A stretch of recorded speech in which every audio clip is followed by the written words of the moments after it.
If your system shows you should be executing, there is nowhere where your system shows you should be taking breaks. So when you're in a drawdown, a big losing streak, should it be a normal thing for you to take a break or not? The people who are making money even in prop farms are the people who are very comfortable losing challenges and buying others. Yes. Lose and buy. I'll get like one trade a month or even one trade in 2 months. Why will I still risk 1%? Hey, isn't this Too much risk? Like, is this something that you can sustain? Yes. We can plan every month. Yeah. Every 24. 2 months tutafanya hivi, a month ingine hivi. So tunapiga tu sherehe tu 2 years. No, Si sherehe. We can even go for Prop farms are making money out of that false hope that they're selling to people. to pass a challenge, you need to make 15%. So you're Just competing passing at a hedge only. fund. Yes. If you take 1 year, Is it likely that you don't backtest, you just focus on forward testing daily, just trading the real market without collecting any long-term data from the past, and you'll still become profitable? wewe tutakunulia vitabu. Nikaa tu na kwangu na trade tu. I'm not banning my money, I'm banning money from profits I've already made. You can only trade either using ICT concepts or indicators. Indicator. Wacha bana. Hello guys, Rick here. Welcome back to this channel. Today we have a very interesting show. A little bit different than what I usually do. I do have my brothers here. I think I've been on their show a number of times. So today we are privileged to have them on the show, and we'll just be having a deep dive into trading conversation, understanding how they trade, getting a little bit about their personal trading experiences, and just maybe they'll be dropping some gems as well in matters trading in the financial market. So I'll allow them to introduce themselves. I'll start with my brother here on the left, then my bro can introduce themselves as well. Maybe just tell us, who you are, what you do, and yeah. So hi guys, my name is Kenneth Munene. I'm the founder, or I'm the co-founder Financial Hub. I'm also a trader, I'm an author, I'm a podcaster. I've done a lot, so that's what I primarily do, but I think the main role that's brought me here is trading financial markets, and that's what I do. Yep. Sure, nice. Oh, cool. On the other side, my name is Caleb CK. I'm also Ken's co-founder at Financial Hub. And like he said, we are traders, authors, we've written a book. We do business here and there. I'm a family man as well. I have a wife and a son. Congrats. Looking up to you. Thank you. And basically, that's it. I think the more we talk, the more we continue, you'll get to know more about me. But in a nutshell, that is what I do, and I'm passionate about finance and the financial markets. Yeah. So before we start, right now in Kenya, if you tell anyone you're doing Forex, they're calling us Sim2 guys. So I just need to clarify as we start the podcast. Are you guys doing real Forex, or are you doing anything else? Let's just get that straight. I think the results speak for themselves. Yeah. What we've put out there speaks for itself. But I don't think we are interested in the idea of Sim2. Those guys found us in the industry, and probably they'll leave us. So yeah, I do trading, the real one, the one for losing and making money. That one. How does that make you feel as a trader, maybe Caleb, considering you are trying to push trading, and you understand the legit trading, then you see these things on the internet, and we all know where they stem from. They stem from this idea that Forex is a get-rich quick scheme. So how does that make you feel as a trader? Does it affect you being in the same industry?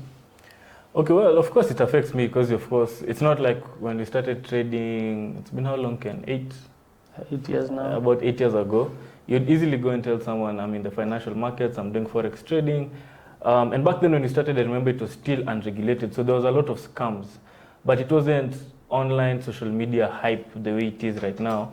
Because right now, what you're saying now, being associated with Forex, you're Sim2, you're scamming, you're Wapigari, get rich quick schemes.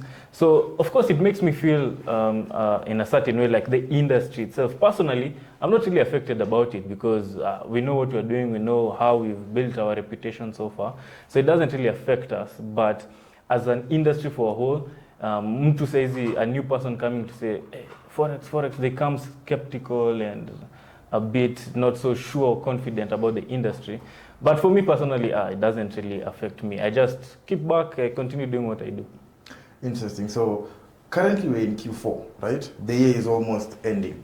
How's your trading year been so far? I mean, the year is not yet ended, but I think Q4, we are in 1 month, just 2 months before the year ends. So how has your trading year been? We've seen Trump coming into power, new change in the US government.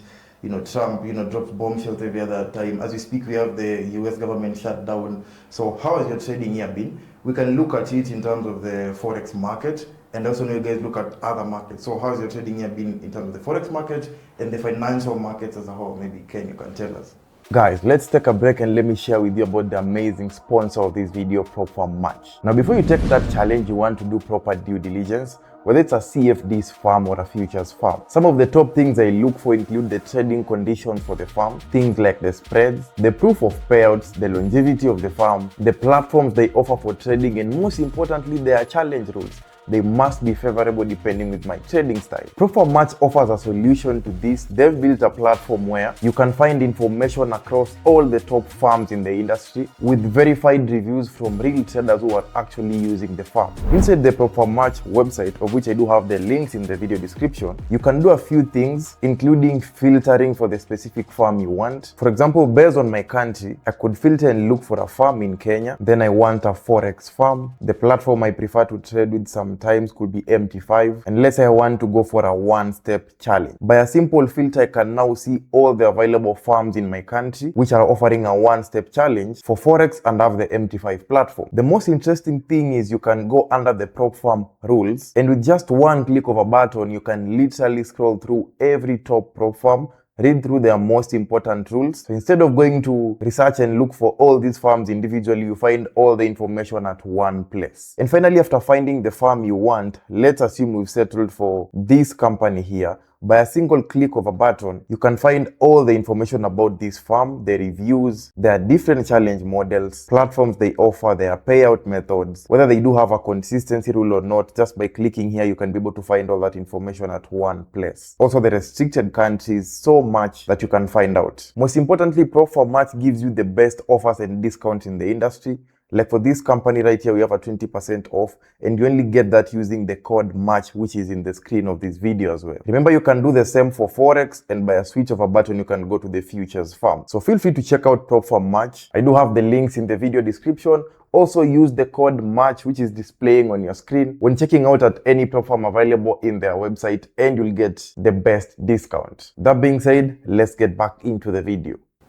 Okay, for me, this has been a very, very interesting year. I think this is one of those years which, if you look back sometime, maybe ahead, I'll be able to tell what was happening. But this has been a very, very interesting year. So I came into the year with very big plans on the prop side of trading. I think when the year closed, I was trading at around 300,000, lost one 200K, remained with 100K. Lost that one towards the end of the year, and when I came in, I was remaining with, actually I was trading 400. So I remained with 100, and when I came into the year, I was planning to buy 600K in challenges. Had some little challenges in doing that again. Finally got to buy prop accounts, did the challenge, passed the challenge, got to the verification stage. Unfortunately, I was not able to go beyond that again due to some problems with the card that I had used to pay. So I was taken back again, and then I bought some more challenges. And I think this year has been that year where I have been very, very profitable in my trading. I've had losing months. I've had periods where I've not done well, definitely. But I've also had periods where I've done very, very well. Unfortunately, those periods have coincided with me being in the challenges. So I remember, like, there's one account, I think, Caleb, you remember well, which I was down, I think, to about 93,000, and the cutout was 92,000. That's like 7%. That's like 7%. 1% to drawdown. 1% to max drawdown. Yeah. And I brought that from that to passing the challenge, delivering around 8%. So meaning you're able to recover 7% drawdown, plus you achieved an extra 8%? Yeah. And pass the challenge to phase 2. That was very, very, very, very encouraging. It was like that idea that confidence comes from you knowing that you can handle drawdowns rather than from you knowing that you can make money. So also learning a lot, thinking a lot about the space, what you need to change. realizing that there are a lot of changes that you need to make if you're going to make a lot of money from props. I think the approach that I was using was a bit conservative, and I needed to change that. So just trading markets the way they are, looking at what is happening with cryptos, equities, discovering there's a whole new world in stocks, and there's way more money to be made in stocks than in currencies, trying to learn that also. So just a year of discovery, trading markets, and generally learning. Nothing so much new, but Yeah. there are a couple of new things here and there. I think my trading year has been very interesting. We share, the same, I'd say the expectation versus the reality. Yeah, You see, like when you've had a year where you've been doing so well, maybe Yeah. you come to the markets expecting this year will, probably be the same. yeah, So this year has been nice in terms of the system, the performance, but I think my approach now as a trader, there are a few things I tried to change which didn't work out so well as compared to, what I was doing last year. Especially in terms of challenges, I will get into that deeper maybe Draw down. in the video. But I've had, I think, maybe 1 or 2 losing months. I've done a couple of mistakes as a trader, missing trades.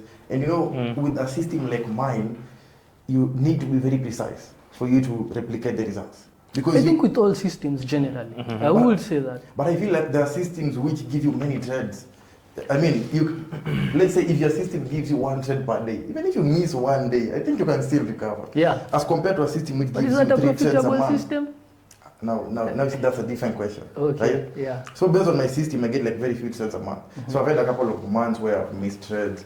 But I've learned a lot this year, which I think we'll also talk about, especially in terms of prop farm building capital and the approach I'd want to take moving forward. Yeah. But maybe Caleb, how has your trading year been, forex-wise and in the financial markets as as a whole? Has the Trump administration affected your trading in a positive or negative way? Maybe you can just tell us. Okay. I'll tell you mine is quite different, and I think I'll represent a lot of people out there. So coming to the year, like what Ken said, if you remember last year, many traders who are aware of this, the problems we had with the prop farms shut down. Yeah. That time it was sort of like Funded engineer. it was the crash for prop trading. There's always a crash for different markets. Our crash was last year, where the weak were wiped out and the strong remained. And I remember that time we were trading many big accounts. So I lost a big chunk. I remember I lost about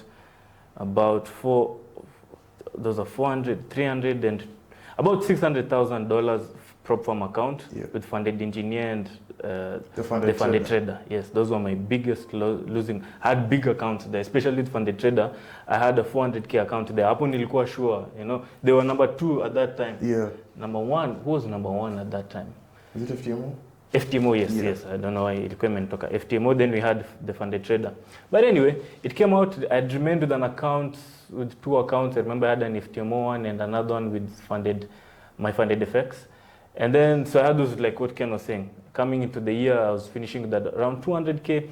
And then now, that sort of instability is trying to make money back. You've lost these accounts. You're pushing these small accounts. So for me, I ended up losing all of them when the year started. And for me now, I took a step back. When I started the year, I also became a father. That's what I'm saying. Mine's a bit different. Yeah, okay. So I'll speak for those people. Now, when you get into certain levels in life, you still take the risk, but you also have to be a bit conservative and make ends meet. For sure. Back at home. So I took a big step back and I left the reins to Ken. And Ken was the one who was really actively trading. And for like about 6-7 months, I wasn't actively in the market with any account, any prop firm, or anything. Now I was just doing some other biasharas here and there, doing a lot of also markets. So I took a step back where I can also watch market freely, without any opinion, without any bias. And that's what Ken was saying. We really ventured a lot into the other financial markets like stock market, indices, and really paying attention to those markets. And we're also discovering a lot of things that is very different from trading in the forex and currency market, which maybe we'll talk about later. But for a long time I didn't. So I just came back into trading actively towards the end of August. And like what you're saying, we'll talk about our strategies. For me, I don't trade a lot. I get like 1, 2 trades, 3 trades maximum a month. Swing? Swing trading. Both of you are swing traders? Very much so. You trade what markets? The pairs, the instruments you trade?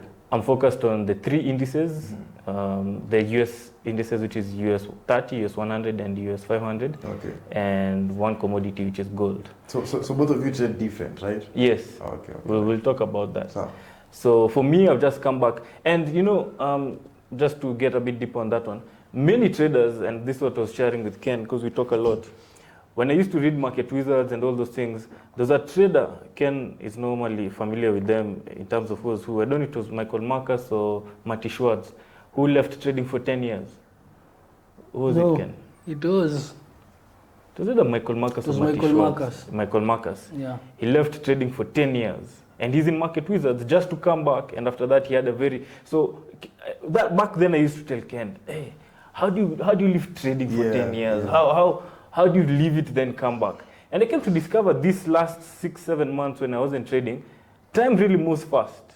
And that is a very minute amount of time if I'm going to be trading for the next 50 years. sure. Just stepping back of the market even just a whole year and you can learn a lot during that time. So there's a lot of learned which we'll come back and talk about. So for me, I haven't been that active, just come back, just got another prop firm account with FTMO. Yeah. So now I stopped really playing a lot with the, you know, last year I lost with Funded Next and Funded Engineer. I mean, not Funded Next, sorry. Funded trader. The Funded Trader and Funded Engineer. So now I took a step back. I said I'd rather pay higher amount, but go with the winners rather than dangle with the and play around. Discounts, There's discounts and yeah. all that, just for me to go through that loop. I'll come back into that later, but let me first grow my portfolio, Sure. have something stable, then extra money, I'll go into that. Nice. I think Ken talked about expectations, you know, coming into the year versus how the year was. Before we go even deeper into that, I just want us to look at trading in general.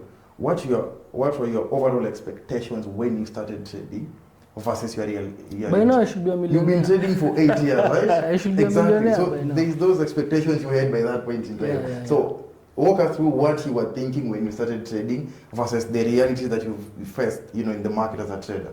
You know, if you ask me that question, that reminds me that time when I decided to Quit leave school. school. Yeah. And during that time, I remember I was so focused, and I had a very good idea of what I wanted to do, such that no one was able to convince me to go back to school. Yeah. And no one would tinker with me knowing that I wanted to do markets and to trade markets. And I came in, I put in the time, I put in the energy, I set goals, expected by now to be at least a millionaire. That was my goal. And By millionaire, you mean dollar millionaire, not making 1 million.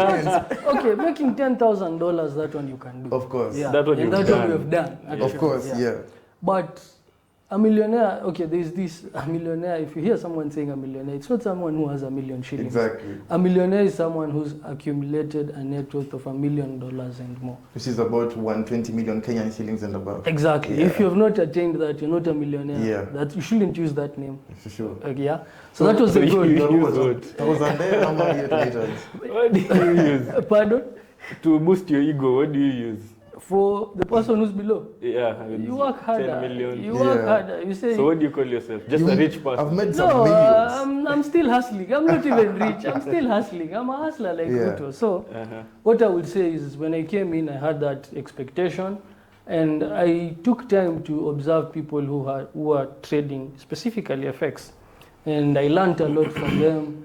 I put in the time, started trading, very quickly realized that raising capital was a challenge, and that was a very, very big challenge. I remember the first time we got about $1 million shillings, it was like the world was going to, you know. 2 million. Yeah, we got 2 million shillings actually. It At was what not- age? around Oh, yeah. 23? And at that time you've left campus, so you're We're on top of the world. Yeah. At that time, there were no prop firms. It was Yeah, no I'm prop a firms. million. I'm going to Yeah. grow. So you're 23, no You have prop 2 million, firms, you're you have trading 2 with- million, you have an office in Huwezi town. ambiwa kitu. So unaona kutuambia Yeah, ngumu, yeah. So going through that whole cycle and then realizing also with the 2 million, it's not that easy to be consistent. By then we were still not very consistent actually. Yeah. We had still not narrowed down to, Imagine, and we raised 2 You were million still at sharpening your 23. edge. Yeah. And you're not even, you don't have a track record. Actually, I think we should get into that, you know, sometime later. Tell us about that. yeah. So started trading, I remember very well. I kept that account and I still have that track record for around 1.5 years. and I lost only 20% During that period. during that That was 1.5 your biggest years. drawdown. That was my biggest drawdown. And And you you weren't recovered. consistently I never profitable. recovered. What Oh, happened yeah. is I Prop withdrew funds that came. money, invested it in Crypto, cryptos yeah. and other things, Oh. and then started So trading. you prop recovered funds. through cryptos indirectly. A lot. Cryptos crypto were did good. it, yeah. Cryptos gave us Which a lot is of something cash. we can talk You about. bought BTC? We had BTC, At what we price? had Ripple, we had We had Ethereum. Ripple. We were believers Ripple. of Ripple since Yeah. 2018. We had held Ripple for a very long time ikiwa tuko haikuwa na Until now, Zero point until now, I something. still see people saying on the internet, buy XRP, buy Yes, buy. Yeah. yes. So we're still we bought if- Ripple at 0 point 0 point something. something. Zero, Now you it's know, at 2 100. point something. It's at No, $3. 2 point something. Its high 2.7, was 2.8. 2.8 around there about. Oh, Yeah. okay. And we bought to go, we were strong. We used to put all our money in Ripple. We found Bitcoin and the others, but we were strong believers of Ripple for a very long time, which we still are, Yeah. because Ken and I used to go deep and read white papers. Yeah. So as we never came and said, Let's this buy one is this. just going Yeah. up, let's buy. Yeah, so sorry, Ken, continue. Yeah, so we did that, but then we started trading prop firms. So I've been trading now prop firms for around 3-4 years. I think that's the time that I've been trading prop firms, and I think what I can say is the expectations I had versus the reality I met are quite different. Right. Quite different. Number one, for you to make money in the stock market or in the financial markets, it's not as easy as most people think. Beating markets is not an easy thing. There are a lot of variables that need to come together for you to be able to beat markets and do it consistently. That's one. Two, I underestimated how much time it takes. Yeah. It takes some time to do these things, specifically if you're under certain conditions. Like for example, if 10,000, if you see, like for you, you're saying 2 million was a lot of cash, Yeah. which is here. It still is, yeah. Yeah, but if you go somewhere else, $18,000 is not that much Exactly. money. True, You get. true. So if you're here, you also realize that there are certain limitations that are placed in your field. But I think one thing that I'm very, very proud of for both me and Caleb is we've always been resilient. We've never lost the idea of the vision. Yeah. I don't think that because right now I'm still not a millionaire, I've given up on it. No, instead the dream has gotten actually Yeah. bigger. For sure. Okay, because also it's not only the disappointments that are there. I think there's also the expectations getting bigger. For example, when I started trading, I never knew who Ray Dalio was. I never knew who Warren Buffett was. I never knew that there were hedge funds. When I started trading, I thought all traders are retailers, and after retailing, you do Yeah. trading education. Yeah. I stayed for 3-6 months. I realized, okay, there's this new field called hedge funds. This guy manage billions of dollars. Yeah. There are traders who work there. They're given bonuses of millions of dollars. Okay, so you realize also that as much as there's this disappointment whereby you've still not gotten where you wanted to be, there's also the expectations and your dreams getting bigger by Yeah. realizing, wait, I thought this was a lake, but it's not a lake. It's an Bigger ocean. than you thought. Exactly. Yeah. And it's about learning how to navigate in the ocean. So as much as I came in and I navigated the path with where I've gotten, I realized, okay, and when we started, I think for me I can say I'm very fulfilled with where we've gotten, because when we started, the vision was for us to build financial hub and to be quite known in the space. Yes. I think fairly I can say that we are quite But known. you- Yeah. yeah. So if you go somewhere, someone might tell you, okay, FX. And you're not known for the wrong things. Someone can't say this guy stole from me or this guy, you get. So having done that, I think I'm very, very proud of what we've been able to accomplish in that space. And I think I'm now looking forward to what I'll be doing Yeah. moving forward. So I have other plans now. I think I'm leaving this behind, but Okay. we'll get into that later. Sure. Yeah. It's interesting how you guys quit school for Forex. I've heard you talking about that in your show some time back. Yeah. But it's a very risky path, So I'm very curious to know, Caleb, with all the information you have right now, with the experience you've had in the markets, the expectation versus the reality, with everything you know, if you had to go back, would you still quit school for Oh, yes, trading? yes. I like it. Definitely. Yeah. I'm sure if the audience who's listening on here and who's listened to our podcast, Yeah. they can know Caleb in Williams say he won't change his, but maybe do it differently in that. I have no regrets at all, and if I could go back, because what I've learned and what Ken and I have learned and what to keep discussing, the skills we've gained in our 20s. Yeah. Because next year, nitawachia hiyo decade year, 20-year-old. Third floor. Yeah. What I've learned in my 20s, I don't think it's something I could have learned in school. I couldn't have learned from someone else. It's been a lot of ups and downs. We've struggled on our own because we didn't have any mentor. Maybe that's something else we could have done differently. But that time in Kenya, there was no one who could have guided us. So we wouldn't have shortened our time. But still, with what I know right now, I could have still gone through the same path, read the same books, gone through these ups and downs, because I believe it was building a foundation for my next, now this, my 10 years have built my foundation for my next 50 years. And it's a good risk-reward ratio, if you look at it from that perspective. So no. But I wouldn't advocate for people to follow that path. That's for me. So as much as I'm saying, I wouldn't change it. I think there's also benefits of that side, because in the country we're in, it's very hard to get capital. So going to school is a prerequisite for getting some very good jobs, which you can earn some good money to get. Unless you go this other platform of online writing, what Ken used to do. There was a time I tried online editing. I was doing videos and editing on Upwork. So I got some clients from abroad who will send me videos and I edit, and they pay me some certain fees on that. But also, it's very good to get that consistent income, which will help you also get consistent ways of investing, buying prop firms, square on and off. We keep saying if you're trading demo, you're not really learning much from the markets.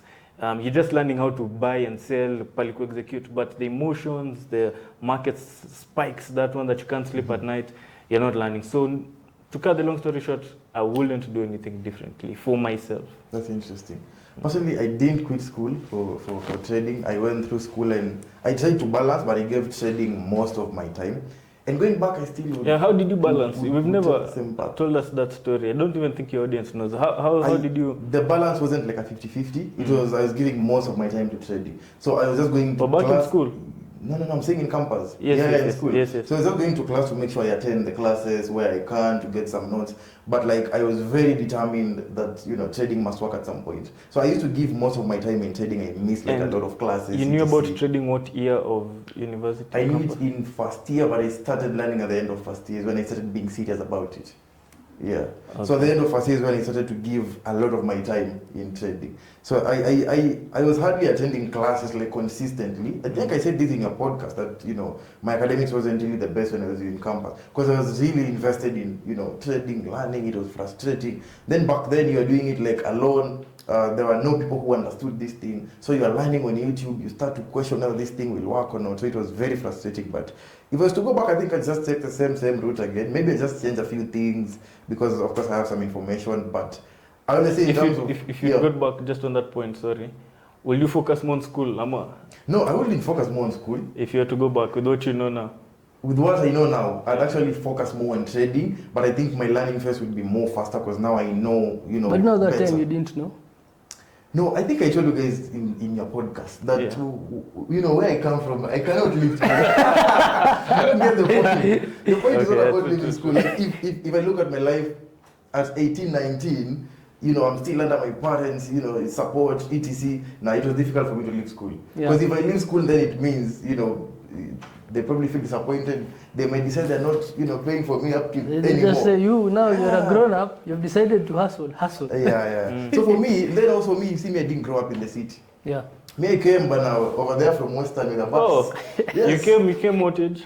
At 18. Campus is what? University is what? Oh, serious? Umekuwa Western all this time? Yeah. Mimi nilipita Nairobi juu ya shule. University ndio imekuleta. True story. Sisi ni wale when we were in Form 4, our parents would, teach us and tell us, if usiposoma utachunga ng'ombe kwa hivi ile. So Nairobi ukanyagi. So unajiambia, let me work hard so I can live there. So go and usiposoma, if you fail your exams, you just remain in this village around. So me actually worked hard in high school just to make sure I live there. Which high school did you go to? I was in high school called St. Peter's, Mumias, back there in Mumias region, Western Kakamega. You've done good for yourself. Yeah, man. So I came to the city primarily because I didn't want to remain in the village. Because over there, the mindset you have, the kind of exposure I've got here, I don't think I'd be where I am if I remain back there.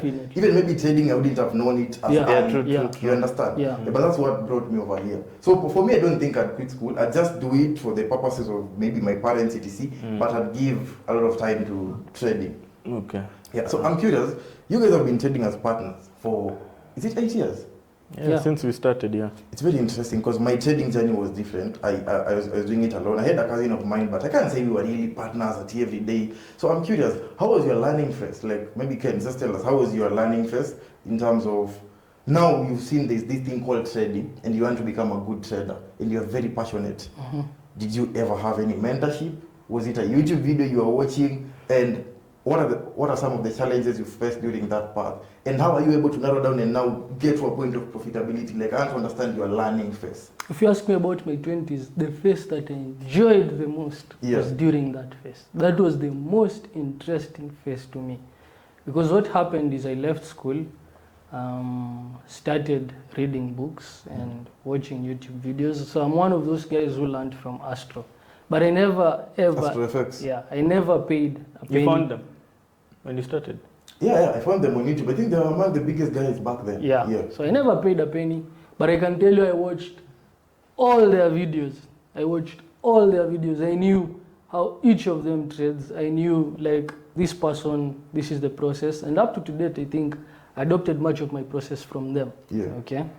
So what would essentially happen was I would wake up, start my day by reading. So that was when actually I developed the habit of reading. And I started by reading about markets, but that developed to me reading widely, because I would read about markets and then I would discover that, there's a particular book that has been quoted somewhere, or there's a particular author, and I'd be interested in understanding, what does this guy talk about? And I'd find myself in psychology, I'd move from psychology, I'd find myself in history, from history I'd move to like, I just learned about very many things that way. I discovered now hedge funds, Ray Dalio, very many things. I think the way Caleb has said, for my 20s, we've done a very good job of laying the foundation that I think when I'm 50 or 60, if I look back, those were the roots that were able to bring up the tree, okay? Yeah. So what I did was that. I was basically just reading, doing technical analysis in the house. I remember at one time, Caleb comes in with a girlfriend. The girlfriend finds me looking at that chart, and she just says, I can't do this. Like, I just can't do this. Yeah, I just can't do this. You just sit and you look at this chart. I just can't do it. So that's what I did. Spend a lot of time on the charts. You look for $200, $300. And that motivated us more. Yeah. The fact that people don't want to do it. Yeah. And the fact that people actually did not believe in it was actually a better. In fact, if someone asks me why you should believe in yourself, it's because if you don't, there's no one else who will. Will believe in you. Yeah. You have to believe in yourself to the point that the person who didn't believe in you will believe in you. Maybe let's say the dream is yours, the vision is yours. So why are you mad because another person didn't believe in your own dream? Thank you. It should be yours at the end of the day. It's mine. The support is nice, but it's yours.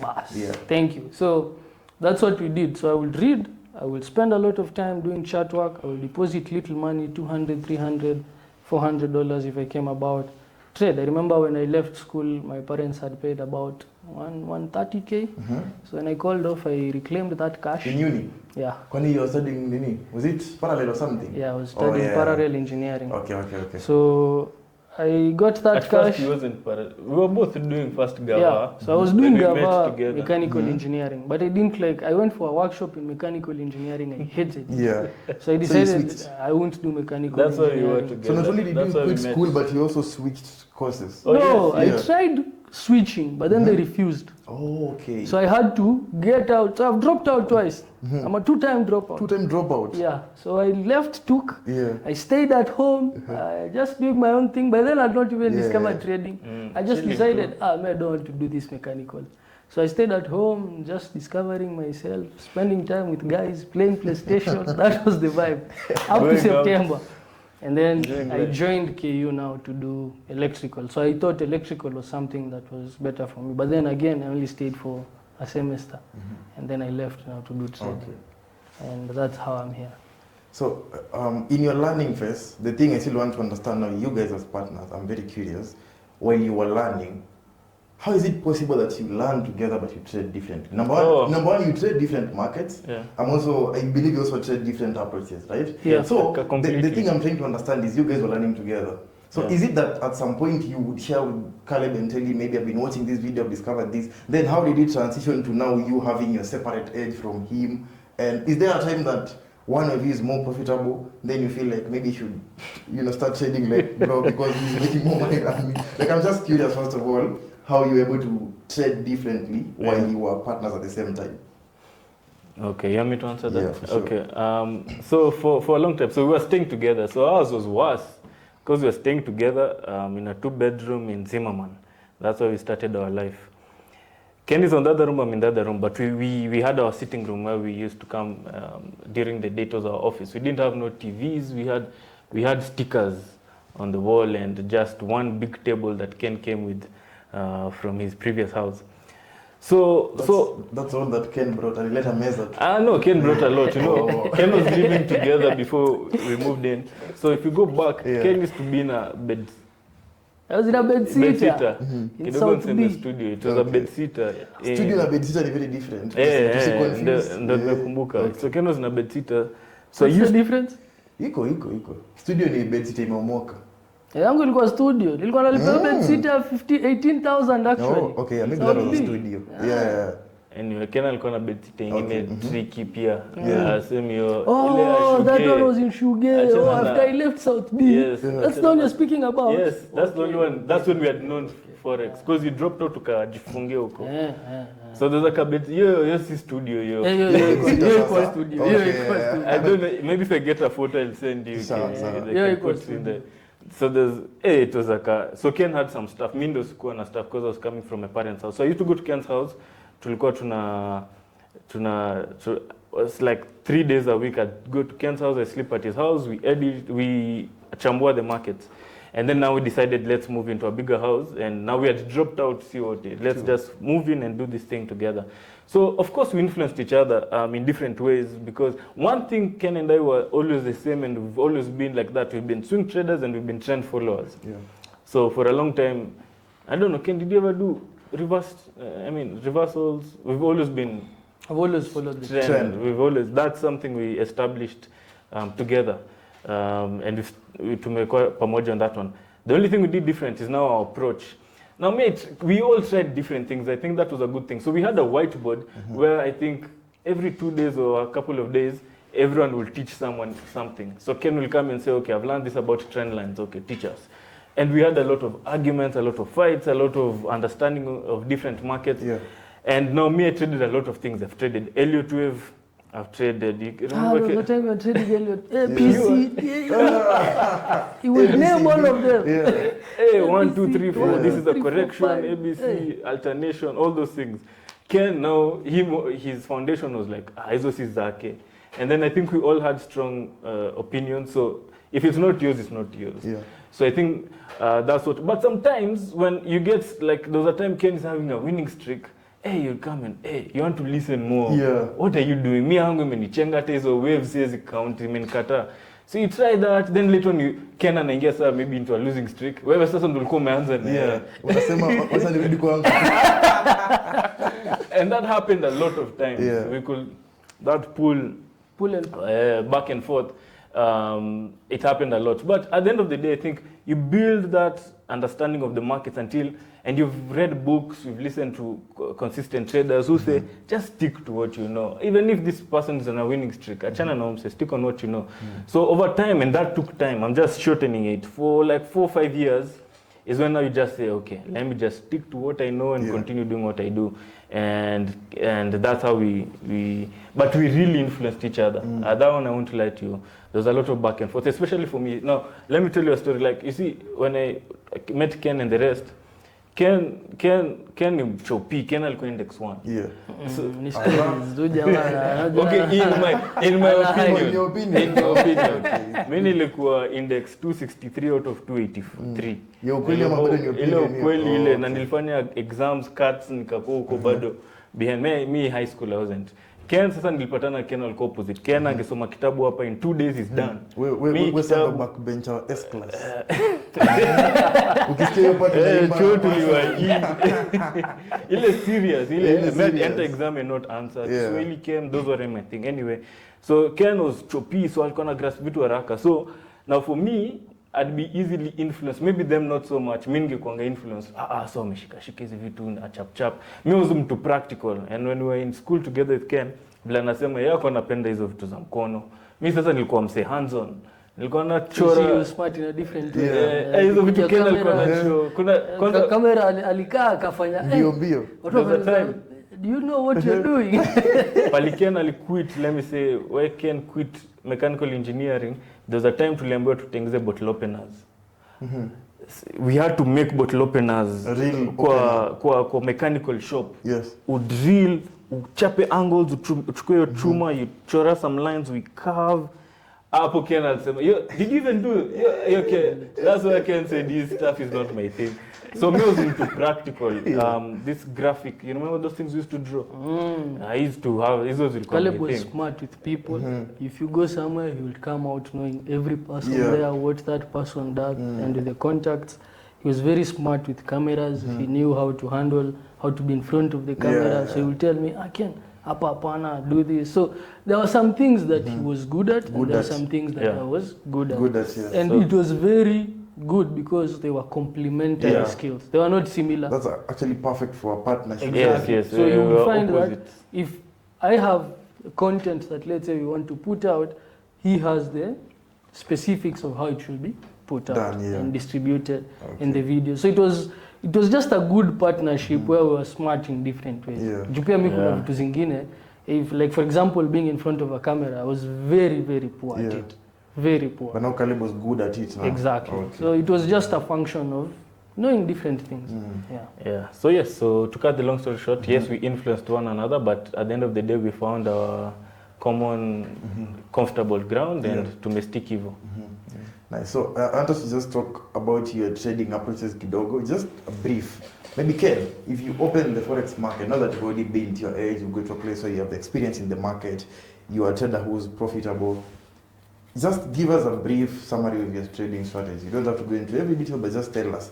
If you open your chart today, what are those maybe 3 or 5 or 6 steps or things you're watching out for before you can say this is a good setup for you?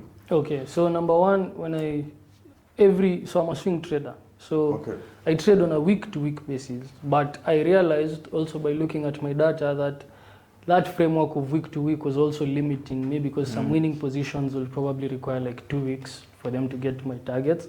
So I've just recently, I think a couple of months ago, a month or two ago, expanded my horizon to at least 2 weeks in a position. I can't stay with a position for 2 weeks if it's promising. Okay? But primarily what I'm doing is I start off from the weekly chart. If the month has started, I'll go to the monthly chart. If the month has not started, I'll start from the weekly chart. I look at what markets are doing on the weekly chart. And I'm just looking at 3 things. I'm looking at levels, I'm looking at the trend, and I'm looking at pivot points. What levels exactly? I'm looking at quarter levels. Just support and resistance is a level. No, What I'm not. CT or fair value gap levels. I'm looking at quarter levels. So Quarter I'm looking levels. at round numbers. I'm looking at 1.35, 1.30, 325, 3375. Like I know my levels at the top of my head for the markets that I trade. Okay. So I look at what Which levels. markets do you trade? I trade GU and EU only. Only. Yeah. Gold ulisema huko Gold, uliona I moto. resigned. Okay. I used to trade gold, but I resigned recently. Through data also, like Yeah. realizing I'm losing Back money testing. on it. Yeah. So for those 2 markets, I look at what is happening on the weekly chart in line with those 3 things. So I want to see the primary trend, Yeah. I want to see the levels, I want to see the pivot points, and probably price action. Then I'll move down to the daily chart. I'll do the same thing. I'll look at those same indicators. Then I'll move to the 4-hour chart and I'll look at those same indicators. What I'm primarily looking for is either a flag pattern or the 3-drive pattern, whereby markets are trading at fair value, that's at P, and I'm looking to either buy to R2 if you're in an uptrend, to sell to S2 if you're in a downtrend. I also like my setups to be aligned with what is happening on the bigger picture. Yeah. So if the daily is suggesting that markets are going down, but the 4-hour is saying buy, I tend to be out of the market during such times. Or if I'm in, I try to go slowly into it. So I might start kidogo, but mostly I like staying out. Okay. Then on the weekly, I'm also looking for it to be aligned with the daily. So that's what I'm primarily doing. So for you, it's not as simple as you go in the higher time frame, because you said something. If the daily is telling you to buy and the H4 is telling you to sell, you feel like that market It has some conflict. But like, another trader would argue, even me sometimes, that's how I look at it. I look at it as if the H4 is telling me to sell, I look at the H4 as a lower time frame in comparison to the daily. So I'd go with what the daily is telling me. So yours doesn't work like that. And that's one of the things that I think I'm still, actually, it's one of the things that's in my journal right now that is causing me to either miss trades or be in trades that are not as lucrative, which is mixing of those time frames, like you've just said. And that's, I'm coming now to realize that, like for example, this week, there was a flag for the euro on the daily chart. Yes, I remember I did that analysis. You remember? Yeah, there was a very beautiful flag. Very but if beautiful. you go to the 4-hour chart, the markets will suggest sell. Yes. There was a very beautiful It was a sell. it was You a get- downtrend. Yeah. So the question was, and I spotted the flag when it came, should I buy? Should I be in the buy or should I wait for the 4 hours? So that's something that I'm still working on. Actually, that's something that Trying we'll to go into. fix. Yeah. But that's one of the things that, if the best trades that I have are the ones which, Everything is Everything is aligning. aligned. Okay. but Okay. that conflict is also causing some friction in my trading. Yeah, actually. yeah. Nice. Caleb, a summary of your strategy. What are you looking, what are the exact things you're looking for before you execute? Yeah, so like I said earlier on, I took 6-7 months out of the market. So I really redefined my approach, backtesting, looking at data. And one, so mine, just like Ken's, is very much based, its foundation is on the trend. So I define my trend on the daily chart. So Miwanzanga mainly on the daily chart. So daily chart, I define my higher highs, higher lows. Why the daily chart? Because I believe this is the sort of main market that long-term traders, swing traders, and very short-term traders will always tutakutana hapo. Yeah. At the end of the day, we'll meet at the daily chart. And I think daily also confirms, a whole 24 hours confirms a lot of market activity. So if you see like a pin bar on the daily chart, I believe it's very significant as compared to one on the 5-minute chart, in my own opinion. So daily chart, I'll use it for so I use it to look at the direction of the trend. I use moving averages, which I incorporated this year. And that's the good thing of what Ken and I did in terms of teaching ourselves trading. We didn't go with one person who was teaching us and looking at one perspective. We learned everything. Unajua ichi monku kinko hiyo? Yeah, I know it. Sijui in detail, but I came across it. That one. Yeah. We learned those indicators, stochastics, RSI, Before you narrow down. MACD, Bollinger Bands. Bollinger Yeah, Bands, same. parabolic SARs. Did you ever learn ICT? No. No, How ICT comes? was not popular. Yeah, it back wasn't Because popular personally, I then. learned all the things you're saying, but I also learned ICT. It was not It's just popular that I at didn't time. settle on it because I found profitability in other things. It was not popular. by then. Yeah, That time, okay. when we started 2016, 2017, it wasn't popular. Okay. But those indicators, we landed upon them. Because if you read books, go to websites, they'll give different indicators that you can use on your chart. And then we tried all these other patterns. And there's so many patterns that are cup and handle. Unajua hiyo? Cup and handle. That's a real pattern. Yeah, It exists. It's Cup actually and handle. It's a thing. even harmonic patterns like the Gatli pattern. Yeah, you Gatli remember? pattern. Yeah, the harmonic We patterns. played Like, all those patterns. tumefanya hii Hey, kitu man. bwana. Hey, we talk about it. Learn hizo zote. So you guys were believing cup and handle will make you money. And if you find some markets, it actually does. And there's some people here even, and we used to see that even with big traders. Saying on a bigger chart, weekly chart, With and now this that's cup a and long-term handle. time frame. Yeah, there's a cup and handle pattern. It's serious, and it used to work. So we learned all those patterns. So we learned a lot, then we filtered. Now where I am right now, I know how markets move, cycles and all that. Now I started incorporating and bringing back slowly those. So moving average was something I brought in. So I'm using the 200-day and the 50-day moving average, which act as very good dynamic, especially the 50-day acts as a good dynamic support level if it's in an uptrend. I also use, which Ken taught me over a long time, which is also to use pivot points. So I never used to use pivot points for the longest time. Right now, trust me, I can't not use pivot points because with my understanding with what Ken and the Taras used to teach me, pivot point gives you fair value levels where markets sort of at equilibrium. And then, depending on the time frame you're looking at, markets can get into an overextended level and also on oversold level. Now, I use it also on the daily chart to always, as much as you're looking at a daily trend and confirming the trend, you don't have to be buying anywhere. Yeah. Just because market is going up doesn't mean there's no correction that will happen. So the pivot points help me, like if you use a daily pivot points, it tells you for the whole month. So if you are now at R3, for example, that's an overbought for that season, for that month. So I'm never looking to buy ikifika huko juu. Those are levels that I'm not looking at. But when market is in an uptrend, and I was doing this analysis in the previous video, and Ken showed me this kitambo, I don't know if you remember, Ken. It is rare to see market trading at S3 if it's in a daily chart or trend. Yeah. Hata ukiangalia, normally go to my charts and just look at it. If market is in an uptrend, S3, market inachezanga P slightly below, because me, I don't use those ones in between. Me, I have P, R3, S3, so I don't have the in between ones. So market is normally, if it's an uptrend, inacheza around P, S1, and sasa ikienda R3. And those are the markets I trade. If you're talking about stock markets and the commodities, markets are strongly trending. So I use pivot points also.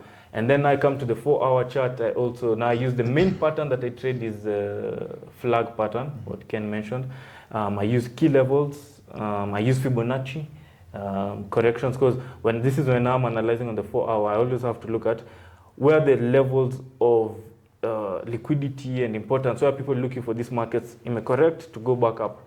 So I look for key levels, I look for Fibonacci corrective levels, because I strongly believe in the markets that I trade that a correction that hasn't reached, that's my own opinion, 50% or more is not a complete correction. So I always have to, and we talk about this a lot with Ken, when you're trading a flag or any correction, you always have to have a predefined impulse. If you cannot define an impulse, then you do not achana na correction. Where did the impulse start? Where did it end? If you can have those 2 points, then you can get a Fibonacci correction to a certain level.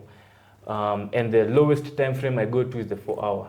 I'm also heavily looking at price action, which is the candlestick closes. Isn't those na confirm my entry points and all those things. So also the 4-hour chart is my last level.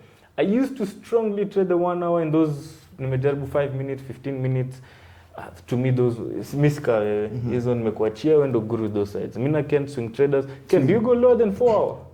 Okay. Sometimes I go to the 15-minute, but I just go there to look at the pivotal levels of the day. Or pivot. Not for major analysis or anything. No. I just want to see, okay, if markets, let's say, if I have a position on the 4-hour, let's say I have a buy, and I'm expecting markets to go up, let's say to R2. I always like knowing for the day where is price likely to be bought. So you won't wait for the next day. Yeah, so that I can know, okay, for this day markets are likely to trade around these levels. Maybe now tomorrow markets are likely to trade around these levels. Maybe then, and it really helps sometimes, because if I'm in a losing position, sometimes I'm very quick to know this position won't work, because I can tell that, let's say, if price opened at fair value of the day and I was buying, I'm in a buy position, and then it closes at S3 for the day. I always tend to believe that the next day price is likely also to continue declining. Yeah. So if I'm in a 4-hour position and it's already, so I always know, okay, you can cut this loss quickly. So that really helps, but just for that. I never go there to hunt for setups. I never go there to look at patterns. In fact, when I'm there, I really wonder for you guys. And I'd like for you to also tell us, I think it's quite hard to trade on those time frames. The candles are too quick. One candle could be extremely bullish, the next one could be more bearish, the next one is... and that's just one candle on the 4 hour. Yeah, exactly, it's just a candle on the 4 hour. The price action on the 15 minutes, so much. So how do you handle that? That's why I asked you the other time, when you said you get a contradiction between your H4 and your daily time frame. You see, if you're a lower time frame trader, there is no contradiction. There's no contradiction. Yes, as a lower time frame trader, your bias is fixed on the overall picture. Anything else you see, you ignore. The big picture, which one? The daily chart one? No, it depends. Everyone has a different way to look for bias. For example, an ICT trader would tell you maybe price has to trade to a certain, or an SMC trader would tell you price has to go to a certain level of demand.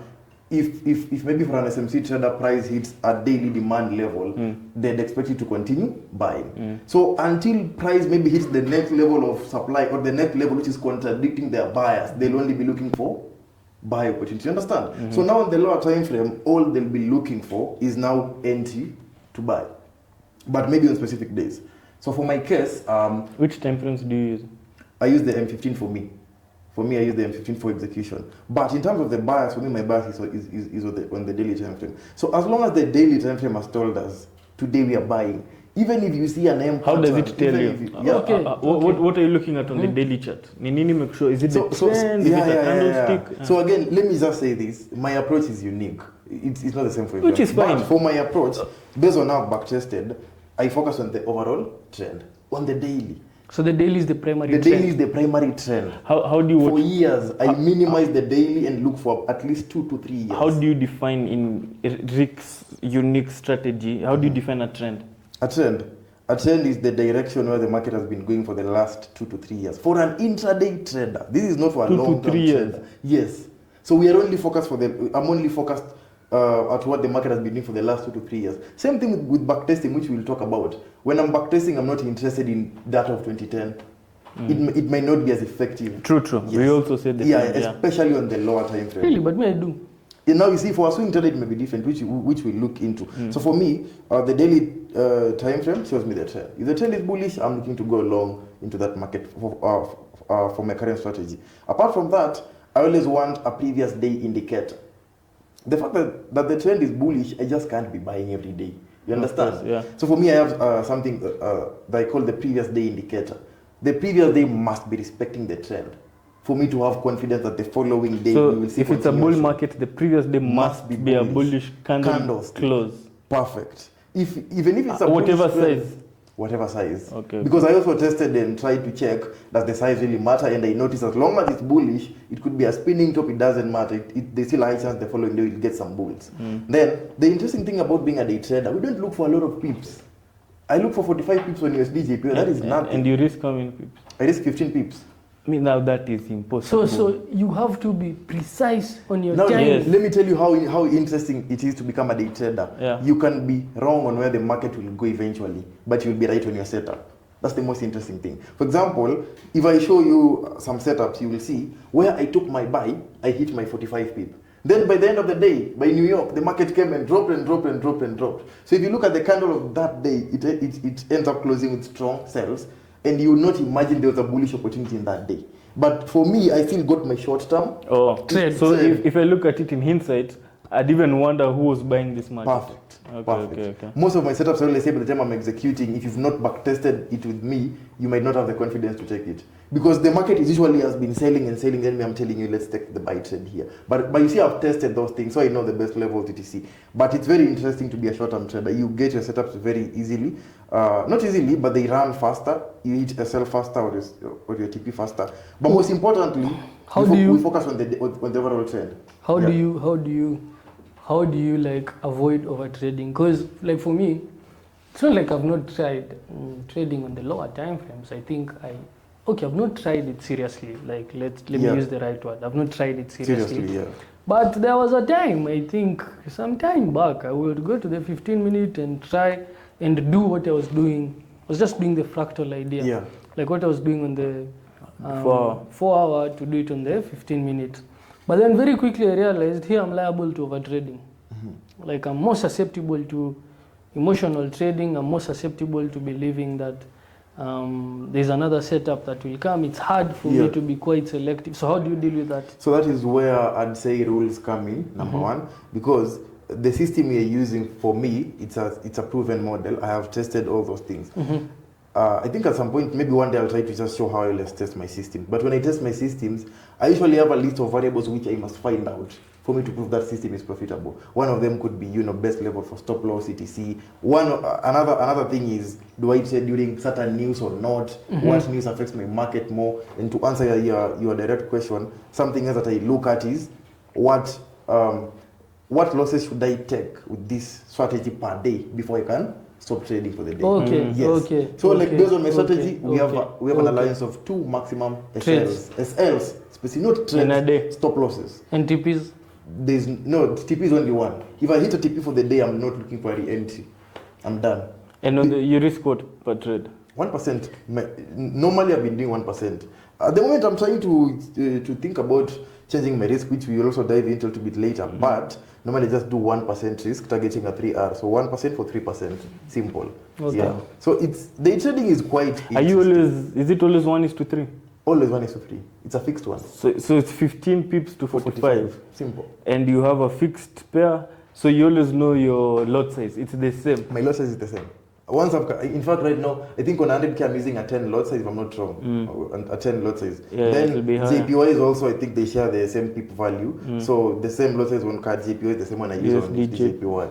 Yeah. You have no fully incorporated USD JPY. Yeah. The last I left you had incorporated it, but you are still taking it slowly. Yes. I've incorporated it. Actually, the last account I've passed the other week was Using USD JPY. You trade UJ and what? At the moment, USD JPY, card JPY. Just Though that. USD JPY, I look at it like GBP JPY. It has nice winning periods and also terrible losing periods. So USD JPY can make you good money. It can also lose you a lot of money. Card JPY is very conservative. I've tested it for years. If I was to just trade one market and I didn't have the greed to make a lot of money and I'm just content and I have huge capital, I'd stick with card JPY at the moment. That's what you should do. No, but UJ does well as well. You understand? That's a long-term perspective. Maybe if I have $10 million in personal capital, yeah. But at the moment I just trade. And actually, now let me just ask you something. Maybe Caleb, you can tell me this. You guys are both swing traders. I'm just curious. How did you settle on swing trading? For example, I'm a day trader, right? But before I decided to do day trading, I tried different styles. I've ever tried scalping. I've tried swing trading. Then I was able to discover my personality doesn't work well with holding trades for a long period of time, for example, like swing. As a scalper, I've also discovered I don't like the idea of being in the markets a lot. I'm here in the morning, I take an sell, I wait for another. I just don't like the idea.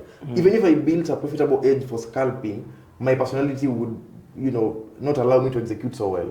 So how did you guys decide, or how did you identify that I'm a good swing trader? And did you ever try other scalping and day trading? Yeah, I think for me, it was the school of thought. Where I came from, it's what I was taught. Sometimes you come and learn, what you learn, you have a lot of foundation on that. So at Astro, which we learned a lot of stuff, they were mainly swing traders. So I learned how, that's what I knew. But I've tried the day trading. I tried 5. I think the lowest I've ever tried, so me it's personality.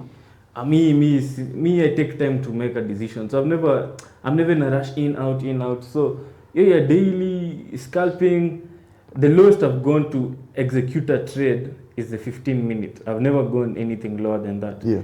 And also me can discover, in a flash of a second, uko kwa gold, imekuspike.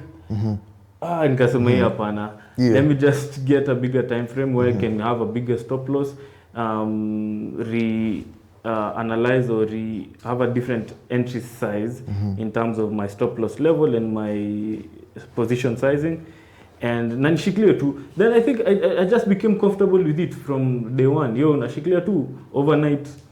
Of course, I remember Kenwa kumkanga kitambo nikitrading USD dollar and I used to wake up at 3 a.m. This guy tried many things. 3 a.m. Is it a session? Yes. Or Sydney session. Sydney. Okay. Sydney session. Yeah. So I used to, if anyone trades USD dollar or Aussie JPY, a lot of the news come out early in the morning, depending on the time of the year, with the timings of the year. Yeah.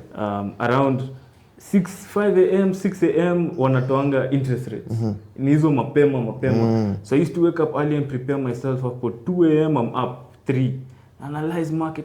I even really wonder what I used to do. Because there's nothing special you analyze the market that itakufanya like, maybe if you're a fundamentals trader, when you get new information, you can act differently. But that time I used to focus a lot on technicals.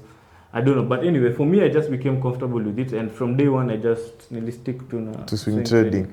And trying this other one, I just wasn't comfortable with holding it, more than comfortable with in and out in a day. I get you. So I think now that we are talking about strategies, I just want to now, I'm very big on backtesting, data collection. One of the reasons why I'm very confident in my strategy, the way Ken is asking, how are you able to execute on the 15 minutes? Usually because of also backtesting. Like you test something, then it's like you discover some magic. Like you study a market, then you discover for the last 3-4 years, this market whenever it does ABC, EF follows. Like it's almost like a textbook setup. That's why sometimes our strategies as day traders, if you look at many day traders, sometimes our strategies don't have a lot of explanations. I might not go, telling you it's because of fundamentals, it's because of Trump, it's because of, it's more of just something you tested and you found a consistent, repetitive pattern in the market. So for you, when you see it, then you execute. So now, talking of backtesting, I'm curious, you guys also do backtest, Ken. Yeah. What is your approach on backtesting? Like, for someone who's watching and they want to learn and they hear us talking about backtesting, collect data, optimize your strategy to get confidence. So you are on your screen and you want to collect data on a certain pair, for example. How do you even start? Is it that you look at a watch list of 10 pairs and decide today I'll backtest this one?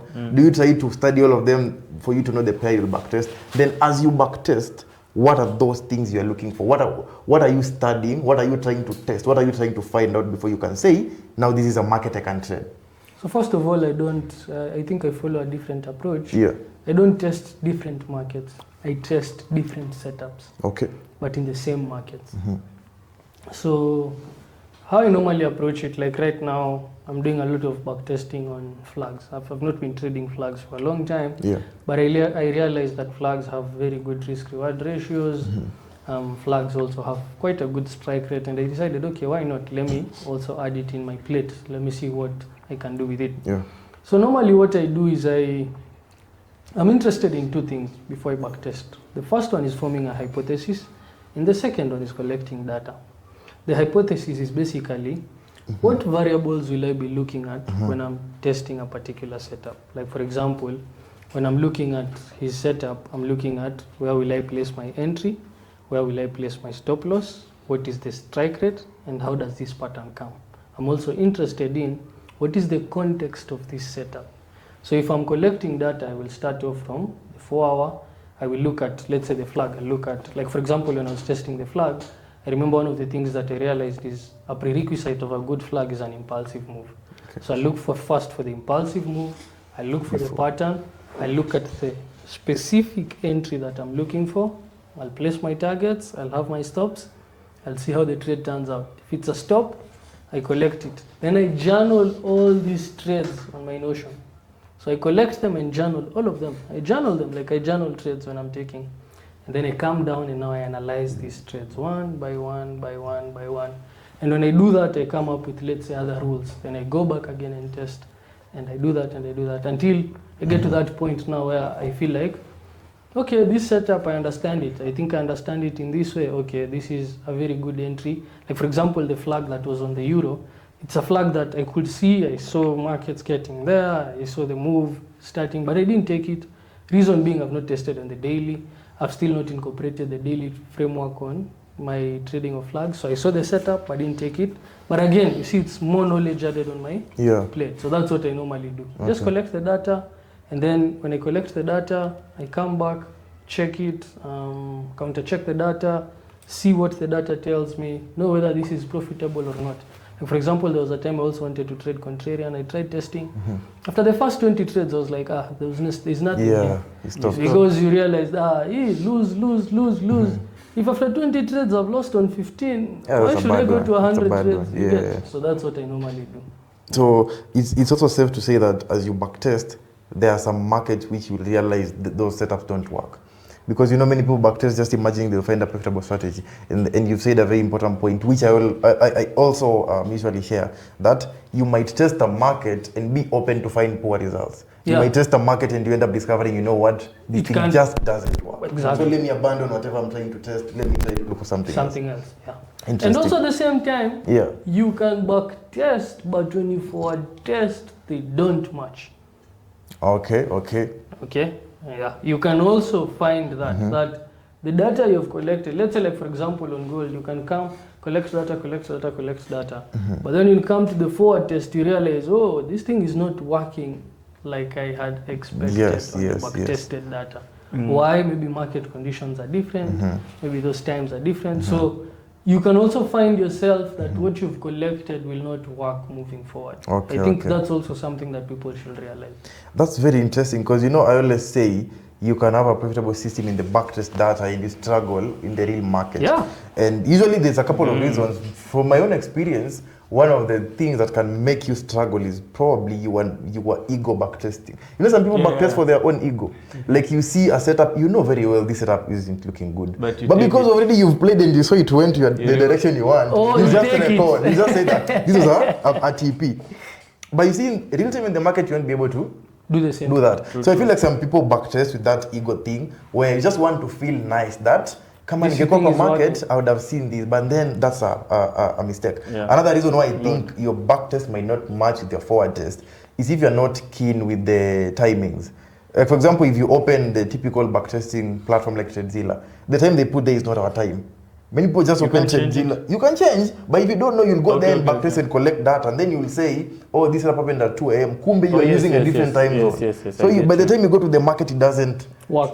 Because you were testing a different Asian session versus the time that you were, and you didn't know. And the last one would be unrealistic trends for me. Like I said before, you're backtesting setups at 2 a.m. and you know very well you won't be awake every day at 2 a.m. So about backtesting versus forward testing, Caleb, I've been seeing a very interesting argument online. Nilingia TikTok juzi. So nowadays You have an account? I joined TikTok I think the beginning of the year. So nowadays I try to follow up and see what is happening in the industry. Because on TikTok you see very many traders, different opinions, etc.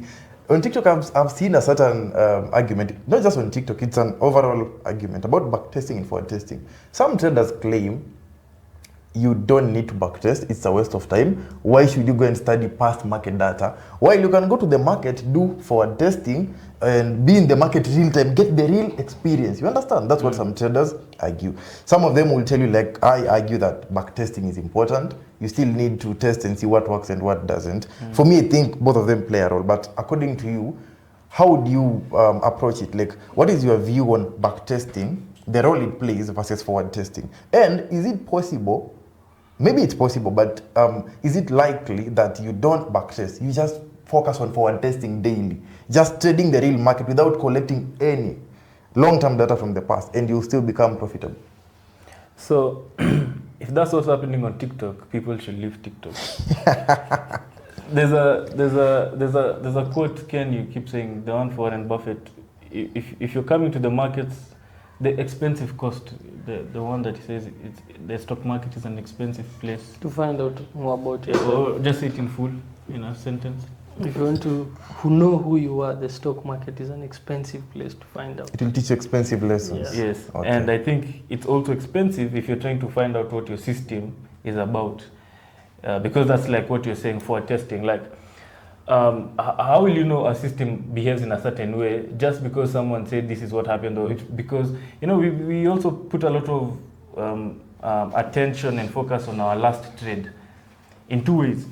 You can take a trade and become profitable. Hey, say, if for testing to bomb and you're very confident, and there's someone in the opposite side where you took a trade and lost and you become very fearful of the market. Now you say, system. So moving forward, that your system utasema, let me just sit down and watch. So for me, for a long time actually, but I think we used to backtest in the wrong way, but we never used to focus that much on backtesting. Because also, like what you're saying, there's the ego boost. There's some people who backtest. You can't go to TradingView and just rewind your charts, even leave alone rewinding. You just scan back and then you say, okay, let me now go forward looking at my patterns and see if I can see a pattern. That's not backtesting. You only do what I teach sometimes people, pattern recognition skill. Yeah. You're just learning to recognize your patterns, but it is not backtesting. There's no data you've collected there. You need to go down, now for me, I also emphasize on what you were saying earlier on. First, before you look at a bigger long-term backtesting data, start with the most recent one. So you can go building it up. Do the last 5 years, then you can go building up it last 10 years, go evil. But don't start 10 years of 20 years and just come taking one whole data on its own. Yeah. Start 5 years, get the data for the recent 5 years, because markets change, markets evolve. In terms of not changing in how markets react, but in terms of volume, volatility. If you look at the gold market in the 90s, there were no spikes because there's no electronic tradings. Back then, but when we introduced online trading and all that, there's a lot of spikes in the market. It happens. So for me, I believe you must, those things are sort of intertwined together as they make a chain heavy. You must backtest. That's why you build confidence in yourself and in your system, and also understand your system deeply. Like you can avoid a lot of expensive mistakes, what we were just saying earlier on, by doing a lot of backtesting. You'll know what to avoid, when to trade, like what you're saying. Maybe my system inanipatianga trades is over 2 a.m. So you'll discover maybe this market itself is not for me, but my system can work somewhere else. Because I'm sure when you're backtesting, you discover that your system, like for me, I backtested and discovered my system works very well in my case for commodities and the indices. Yeah. And I got that from, okay, I also got it from live trading. But you see, I wasted a lot of time doing that. I've experienced, so may I advise someone, avoid a lot of emphasizing on forward testing and focus more, like back testing equals this much, forward testing equals learn a lot to could just so execute. I think I'd add something on that. Sure. When you're back testing, what you're essentially doing is you're forming a process. What are you going to forward test if you don't have a process? Exactly.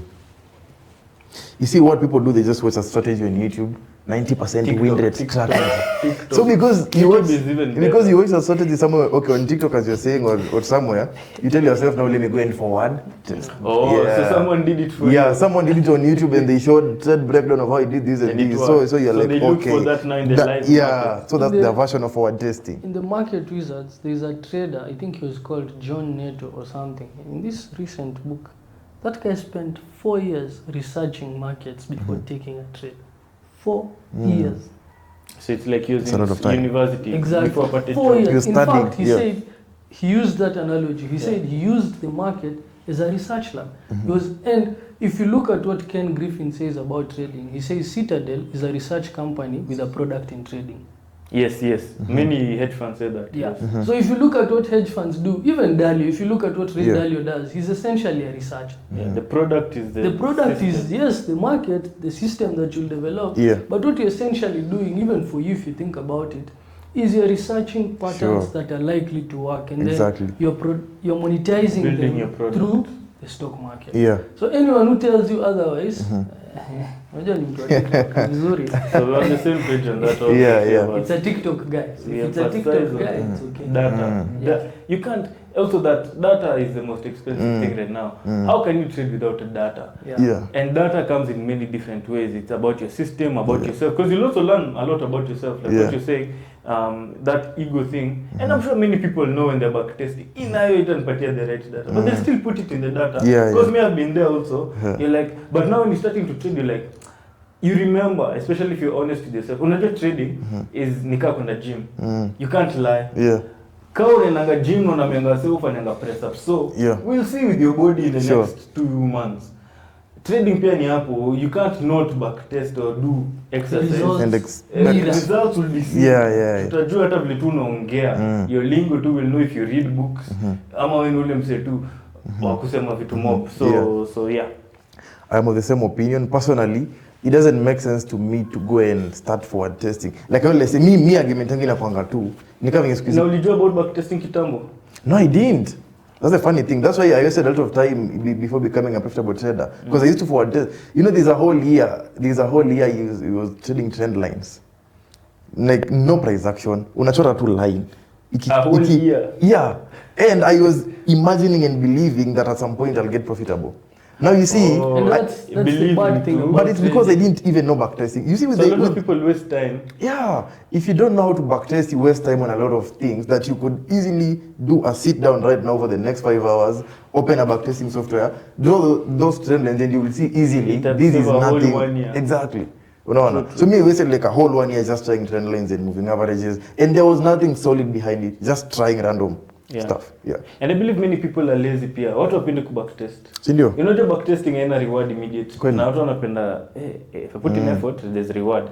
Sisi sasa tunakwambia put in effort for like what Ken is saying. Imagine that guy put effort for 4 years without finyaing the market or looking for a way hii research yangu itanilipa aje. Yeah. And after that I remember that John Neto person.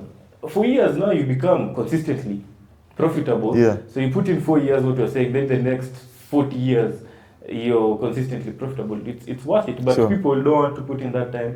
Kasi tunambianga wase Nakumbuka, sometimes when we finish our course, we normally tell people, the next 2 months, before you even focus a lot on trading, just go back test. Yeah. Achana na haraka, hii market will always be there. Just back, guys, we normally tell people, the next, just go do for me even one pair, a full pair, take the last 5 years. No need to me results. No, Yes. bro, like less than 5% says The people do that, people yeah. don't want to back test. People, what Calibus taught me, it's working for him. Let me go try it in the market. Market kifika, they don't know my process. They don't know how. They don't have the confidence you have. Yes, Yeah. and they don't know the nitty-gritty Yes. things that you could have done back testing, you could have gotten in the live trading. Yeah. For me, I think it's important to just have both of them. You do the back test and you also do the forward test. Like with my current strategy, I first did a back test for a couple of months. Like 2 or 3 years ago, I did a back test for a couple of months. But after back testing, now there's a part where forward testing comes in place. Like Ken has said, you can back test, but will it work in the real market? Yeah. Or the strategy can be profitable, but do you have the capacity to execute as profitably as the system shows? If it shows you should take a trade at this time in New York, will you be able to take it? So, for me, after back testing, I did forward testing for like 4 or 5 months on like a demo account. This is like 2 or 3 years ago. So I did forward testing for like 3, 4, 5 months. Just every day I was waking up, trying to draw my levels of support, trying to execute on a demo. Now I got to a point where I was overconfident that not only have I tested using the past market data, but I've also tried this thing for 5 months on a demo account and I've seen this thing is working perfectly. Okay. Yeah. And back then in your back testing, do you believe in back testing? Because there's some people who also, maybe, I don't believe in it. But do you believe like if I back test e-system on one pair, it will work seamlessly on No, that other pairs? is a complete lie. And I think I've said this many times. At ICT, let's start with ICT. If you look at ICT traders, they trade most of them 3 to 4 markets.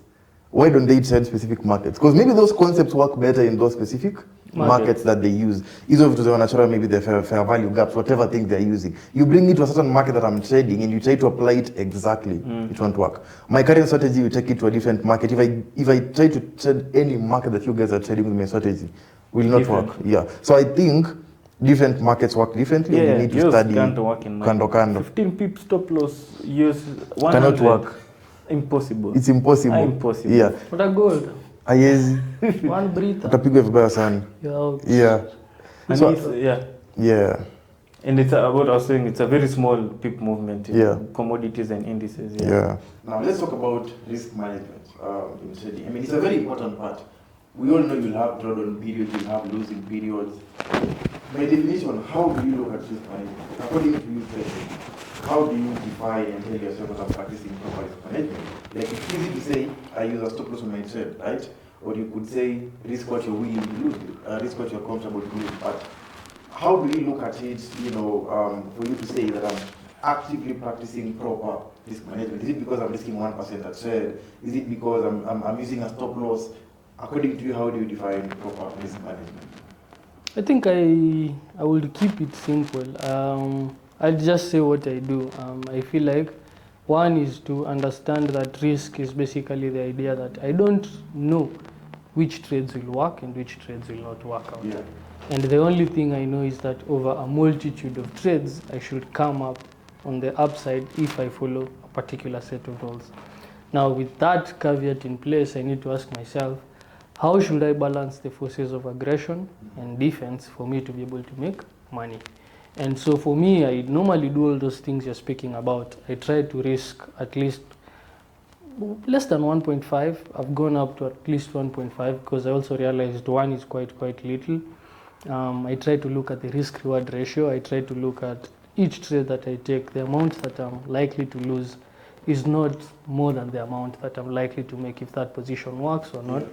And I also use stop losses because I believe if you don't know where you'll get out before you get in, you're likely to get confused in the market. So I don't have anything above and beyond. I just try to keep it very simple. And I also realize that I must also take some risks. So like, for example, I know I trade highly correlated markets, but I believe that's not a very big risk if you're good at trading those markets. In fact, that could be an advantage. So that's how I keep it. I don't have any There's a complex story, ideas around it. Now, so when you talk of risk management, Caleb, I'm very interested to get your perspective about sizing up trades in terms of should you use fixed versus dynamic risk. You know, should I just risk 1% a trade? Should it be a certain fixed percentage I'm risking per setup? Depending on how you look at it. And what is your thoughts on sizing up? Like some traders Scaling say, up. Scaling up or sizing up on some trades. Some traders would say on this specific trade I would probably risk more because I think it's a better quality setup. How do you look at it in terms of sizing up? And how do you look at it in terms of should it be fixed or dynamic, or does it depend? Well, over the years I've gone changing. Like these days, because I get very few trades, I compensate that with increasing my risk. So I can increase my risk to 1.5 and sometimes even 2%. Yeah. But I don't sit down and say, okay, this trade looks the best. I don't use emotional approach. I just used my account size approach. So I won't come and say, long term I'd come and say that, those trades you say, this one has a lot of confluence. Yes. Maybe I've taken a trade, there's a flag, it has a trend line, it's at a key level, it's at a pivot point that I want, all those things aligned. Yeah. This is a perfect trade. And I think that was just things you boost your ego just for you to self-talk yourself and believe for you to risk more.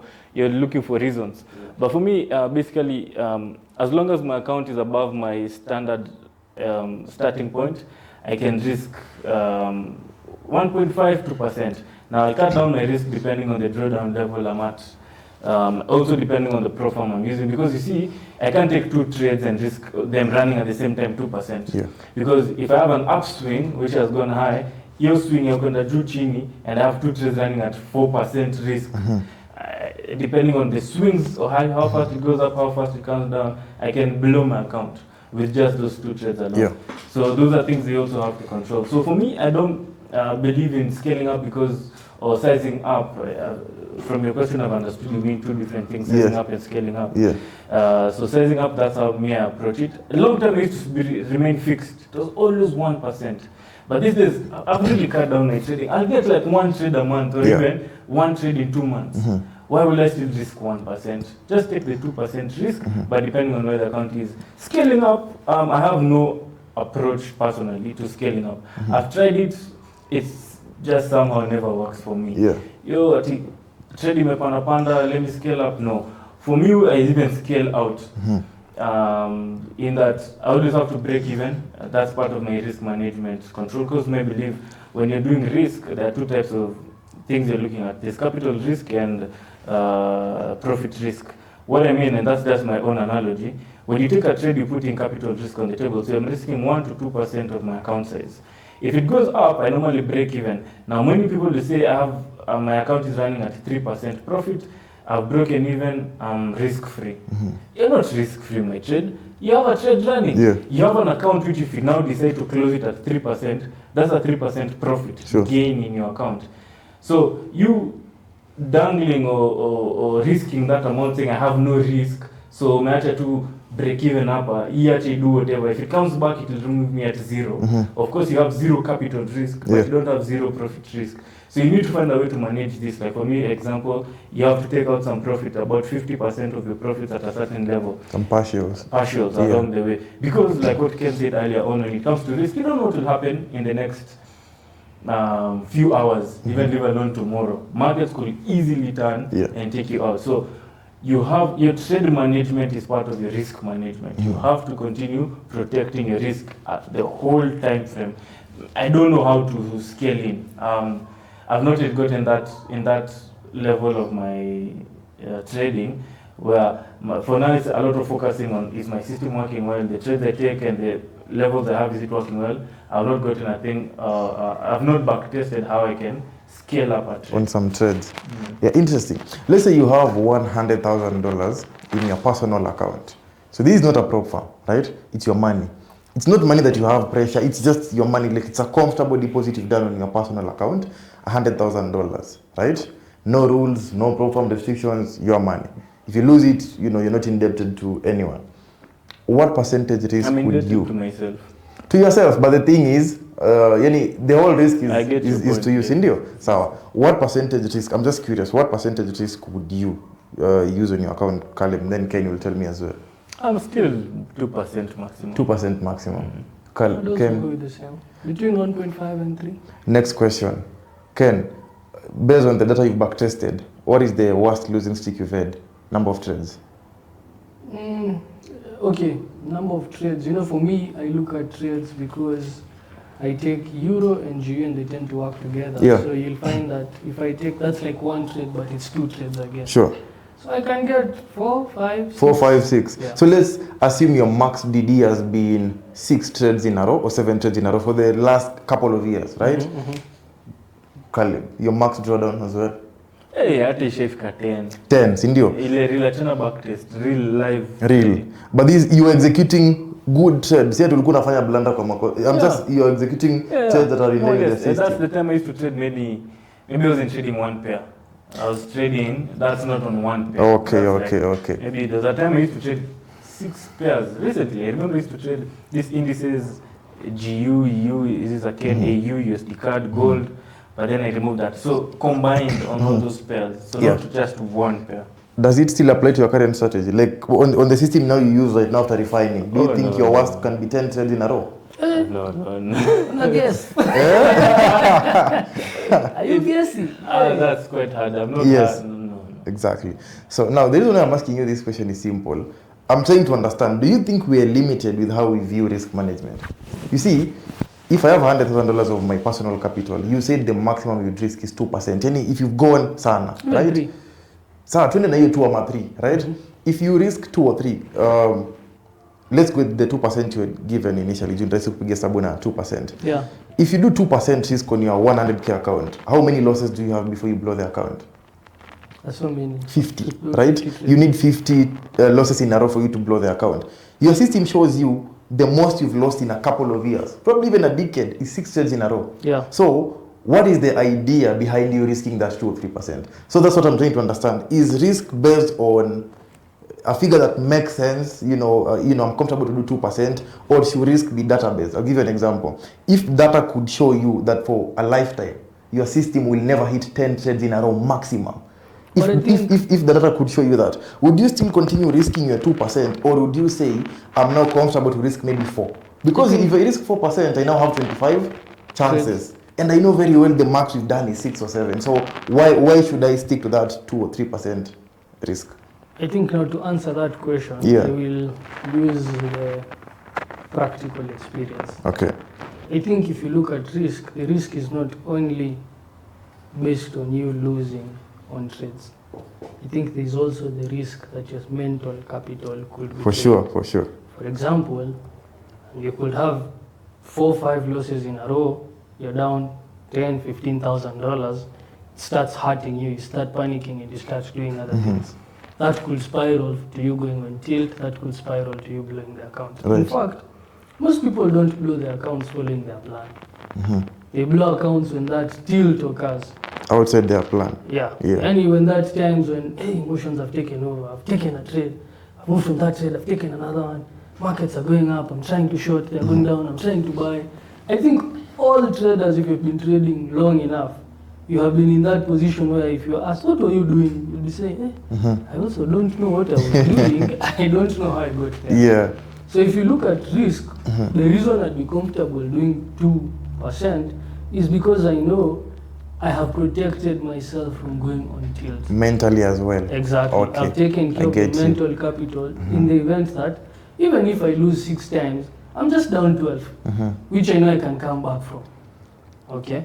Even if I lose 7 times, I'm just down 14%, Yeah. which is something that I can easily come out of. But once you start going, because like, let's use a perfect example. I and Caleb know a trader very well who was risking 5% per trade. Yeah. And he was not doing props. Because if you do props at 5%, Of course. definitely Yeah. kick Live. And for a full, about a year and like 3 or 4 months, this guy made over 500% returns. Over 500%. Big money. Big Yeah. Dollars. Yeah, you have like millions. You have 1 million, Yeah. 700%, you're not 4 million. Yeah. So That's if a you lot have of a money. couple of millions, Within 1 year and a few months. Yeah. Yeah. But I remember we used to ask ourselves, hey, isn't this too much risk? Like, is this something that you can sustain? Yes. There's that question. If you're a trader, if you, like, let's say, Caleb normally says, if you meet someone and they tell you they've made 100%, it means nothing. You might have risked everything for you to make that 100%. Yeah, true. So it means nothing. You can't repeat it over and over. We have to look at how much risk did you take for you to deliver. Risk adjusted. Yeah. Exactly. Yeah. Risk adjusted. And even for you to be featured on the market wizards, they normally look at how long you've been trading or how long your track record is. And more importantly, how much risk have you taken for you to deliver a particular level of return? Sure. Okay. So if you think about it in that framework, what happened after this 1.5 years is this guy started going into bad trading periods, which come. And this guy in like 2 weeks he was down 30%. Because you have like 3 bad trades, you're down 15. Yeah. You have another 3 bad trades, you're down 30. If you're down 30, your mental space is not in a good place. Yeah, for sure. You get? So it's quite hard for you to come back from that. And those are the times when you can go into drawdowns that you can last for a very long time. So the reason I would stick to a particular number is because as much as I'm looking at, again, the financial capital, I also want to make sure that mentally I'm always fit to come back. Because if losing a percentage inafanyanga venye unasema you don't look at your phone. Imagine now losing. Stop loss. Imagine it's 5. Yeah. You'll be sit that trade. You won't even be comfortable with that trade moving to particular size. Right. And when you're in that position again, you can't trade well. So it's a function of balance. I think risk is about balance. It's knowing when to step on that accelerator and knowing when to step on the brakes. Okay. Yeah. Interesting. Caleb, do you have the same view? Yeah, of course, because and then mathematically it doesn't agree. If you're down 50%, how much percent do you need to come back to break even? 100. Yeah.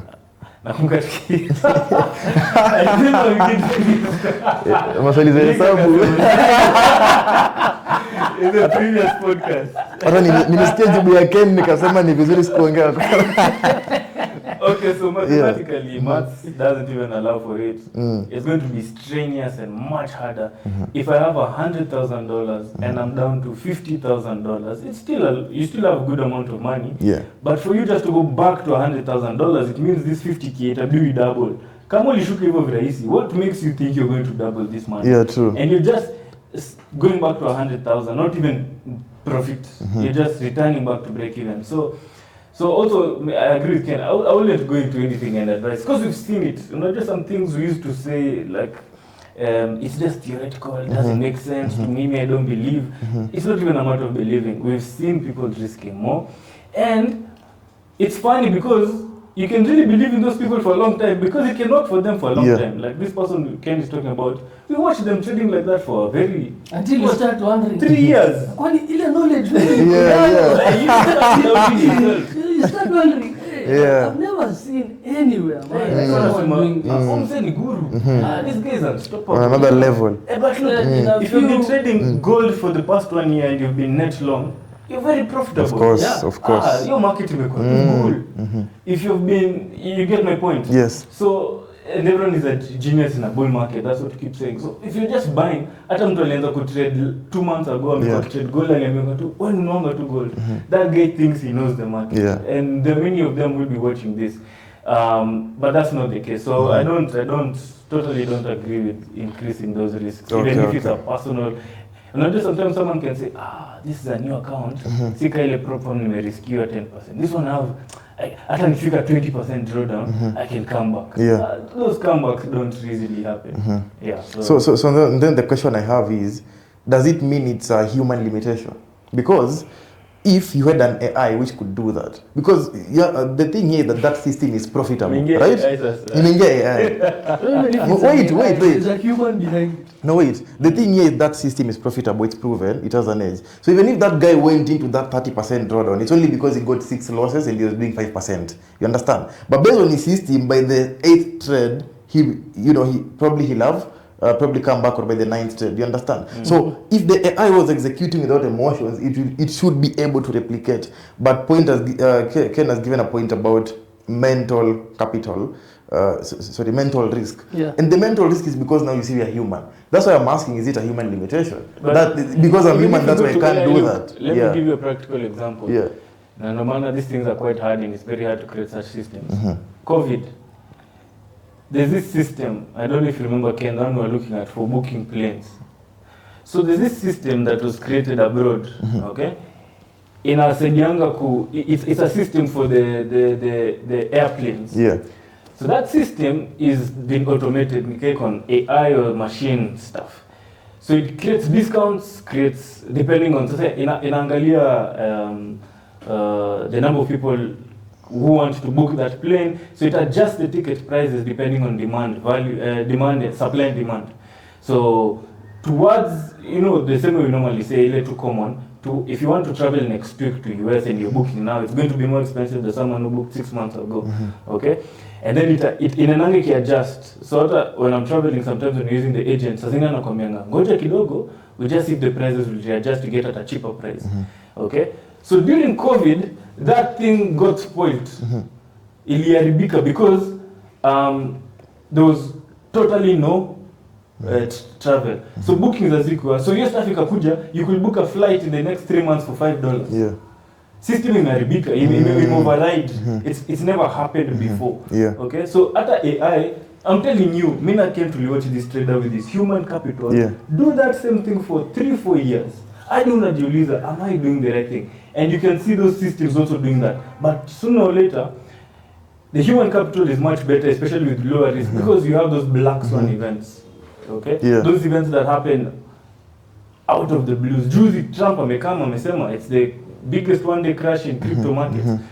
We couldn't predict Yeah, that. yeah. System imerekodiwa. Hiyo system yako ya AI. Hii kwanza ilikuwa Na wiped out. Lakini sasa, see, you need to be strategic. Look at this. If you started, let's say, with $1 million, and you've been doing that thing for 4 years, you probably have made 20, 30, $50 million. By the time that system is coming to crash, my friend, you should have withdrawn something. But this Yeah. other trader we've been watching Yeah.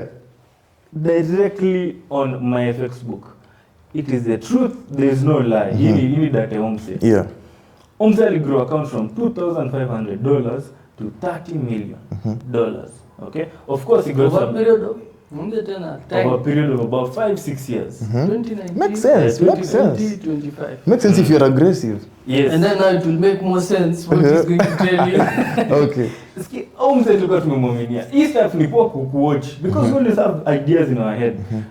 This guy traded consistently, and if you look at the markets he was trading, very consistent. Umsearch it, bro, month in, month out. That guy never had, for 6-7 years, never had a losing month. Yeah. And you can see for yourself. Bro, that guy lost everything with one trade. One trade. But why? He probably did a mistake. Do not show. That's why risk management protects you from those mistakes. Yeah. You don't say mistakes can't happen. Anytime tu ucheze tu hivi sina stop loss leo, hii market imekwanga ikipanda. Bro, the market ndio itakuhumble the most. When you want to play the risk, Yeah. markets ndio sasa itakufunza hiyo expensive mistake we were talking about earlier. Yeah, It's yeah. an expensive place to find out. I get you. But it's my belief, it's Ken's belief. I don't think I can really go out from that. I've listened to so many traders, those market wizards, these consistent big traders, hedge fund managers. At the end of the day, those guys said, all of them have the same criteria. I don't know about tomorrow. The only thing I know now is risk management. Okay. So you always have to manage your risk. Lazima. What's the job of a trader? Yeah, you're first a risk manager before you're a trader. Okay. Put And that if in you your lose, head. if you lose your money, like for that guy who had, Yeah. can you imagine? I want you to fathom this. Wait. This guy wasn't doing withdrawals. No, it was But why? No, you see, the guy is the problem. I understand. Because this is the thing. No, he had withdrawals. Yeah. If But you do still- big withdrawal like $10 million, another $10 million. no. So that worst case scenario. You know, Joe? Another way to look at it is this. This What guy, matters is you are actually worried. listen. You This just guy, made more than you invested. this guy Yes. was thinking if he invests anywhere else, there is nowhere else where he could gets make such returns. exactly. And he doesn't know. He was the best at delivering All that kind of returns. cash now for 6 years have been consistently Yeah. profitable. Yeah. So can you imagine someone who's compounded money from $2,500 to $30 million in a period of 6 years? 6 years. So, 6 years. and then you wipe out 6 years of work in a trade and in a day. One trade. Can you imagine? Yeah. You move from that account remained with how much? Less than $2 million. Ilienda low. Ilienda But like low. a block. But so you alianza na couldn't see. $2,000. Eh. Okay. No, don't think about how much has remained. Just think about. Yeah, for sure. But, Plus it's 6 years. Listen, if you have 30 million, 1% risk is $300,000. Dollars, yeah. You're back to risking 20,000. You can't even. Yeah, I That's a get lot, you, I that's get a You you. get so it's a very, very mentally it's not something easy to deal with. And that's the hard part about I'd say long term, like you can do it for some time, but then it's not something you can sustain. the problem with this sometimes is you don't know when the black swan comes. Exactly. The fact that you don't know, Yeah. you don't know if it's tomorrow, you don't know if it's next week. For sure. Like I was checking out one trader who Matishwas actually. He was saying when he was doing his test, he realized that statistically, things that statistically don't look like they can happen, they Yeah. do happen from time to time. Like for example, in 1987, the stock market went down 22% in a day. Single day Yeah. crash. Biggest. Biggest crash. Yeah. Recently in cryptos, how much was wiped out in a day? Just from a tweet. Bas. So you can imagine what can happen to you if you're on the wrong side of risk. Okay. That's what I think. And for me, I think I've gone through that. Like there was a period where I went through a whole month of consistently losing, holding that position. Yeah. It was just one Yeah, trade. Euro JPY. Yeah, and that feeling in my stomach, that feeling in my head, I never want to go through that Again. Yeah. So if I'm Okay. losing, cut it. I Yeah. never even think about it. Okay. When you talk about risk and drawdown periods, I have a very interesting view on it in terms of taking a break after a losing streak. I think I had it in one of your videos. Siko sure, but I had something like that. Like after, you know, if you've been losing a lot in the market, maybe you've had a losing streak, it's okay for you maybe to take a step back, try to see what you're doing wrong, etc. But I just want to understand, generally, Caleb, from your view, do you think it should be a normal thing that because I've taken a 4-trade losing streak or I've taken a losing streak that is big according to me, do you think it should be a normal thing for you to say, let me step back, take a step back a little and take time to rethink and adjust myself, or should you continue executing your system? Because my argument is simple. If your system shows you should be executing, there is nowhere where your system shows you should be taking breaks. Yeah. So, if you take the break, does it work for you or against you? You might argue and say, if I take the break, it will help me mentally, etc. But what if you take the break and you miss out on 3 or 4 profitable trades, which were in line with your system? Which will help you Exactly. more Recover. mentally. Exactly. Back to break So even. when you're in a drawdown, a big losing streak, is it a normal thing? Should it be a normal thing for you to take a break or not? You take a break if it's psychological problem. If it's a systematic problem and you had your back testing data that are showing you maybe you can go into a 6-day Losing streak. 6 losing streaks Yes. consecutively. You continue trading. Yeah. Why are you stopping, bana? Just because unaogopa nini, Yeah. you continue trading, you can cut down on risk, maybe put some risk parameters there. But if it's a psychological problem, not just what Kenny was saying, you're on tilt. Nikubaya, as in you can't even explain why you lost this certain trade. You can't explain why you lost a big percentage. You can't explain why you blew an account. It's like you've lost yourself as well Yes. in the market. And that one is necessary because For you, yeah. you are the driver of this car. E-system is you. Yes, it has its rules in place, but if you, the driver, is drunk, you're DUI, you're driving under influence, now this place, stupidity now, a bit, not really stupidity, but you're psychologically not well, we can't allow you to drive. Okay? Take a step back. So, but other than that kind of systematic problem, and you know the reason, the problem, now my friend, continue pressing that button. Okay. I think And many people, sorry, for sure. actually take your break because they've blown accounts. Watu wachukuangi break juu. As in nini advice hata napeana yenye mtu hatafanya. Yeah. Watu wakiwa na psychological tilt, they even want to press even more. Your psychological tilt is so tilted, you even want to risk more to recover more faster in a short amount of time. So many people actually take breaks because they've blown accounts. Yeah. So you don't have an option. Acha tu nichukue break ni reflect. But yeah. I think Also, to just add on that, we always talk about taking breaks when you're losing. I think it's actually more important to take breaks after big winning streaks.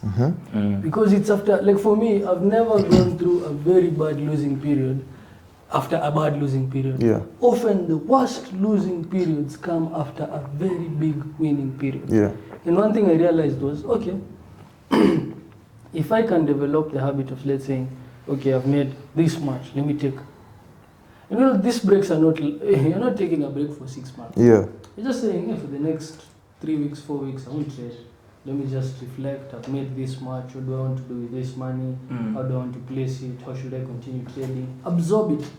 There's some, imagine you've made 100,000 in the markets. You see pesa umeshika Of course, of course. In a month. Of course. So imagine you have a month where you've made 100K. That's a 6-figure month. Okay, you have a portfolio of, let's say, $1 million. You're trading well, you hit your 10%. Yeah. 3 good hours. You have payout coming in, $80,000. You look at your bank account balance, 11 million. Yeah. Okay. You think you should continue trading?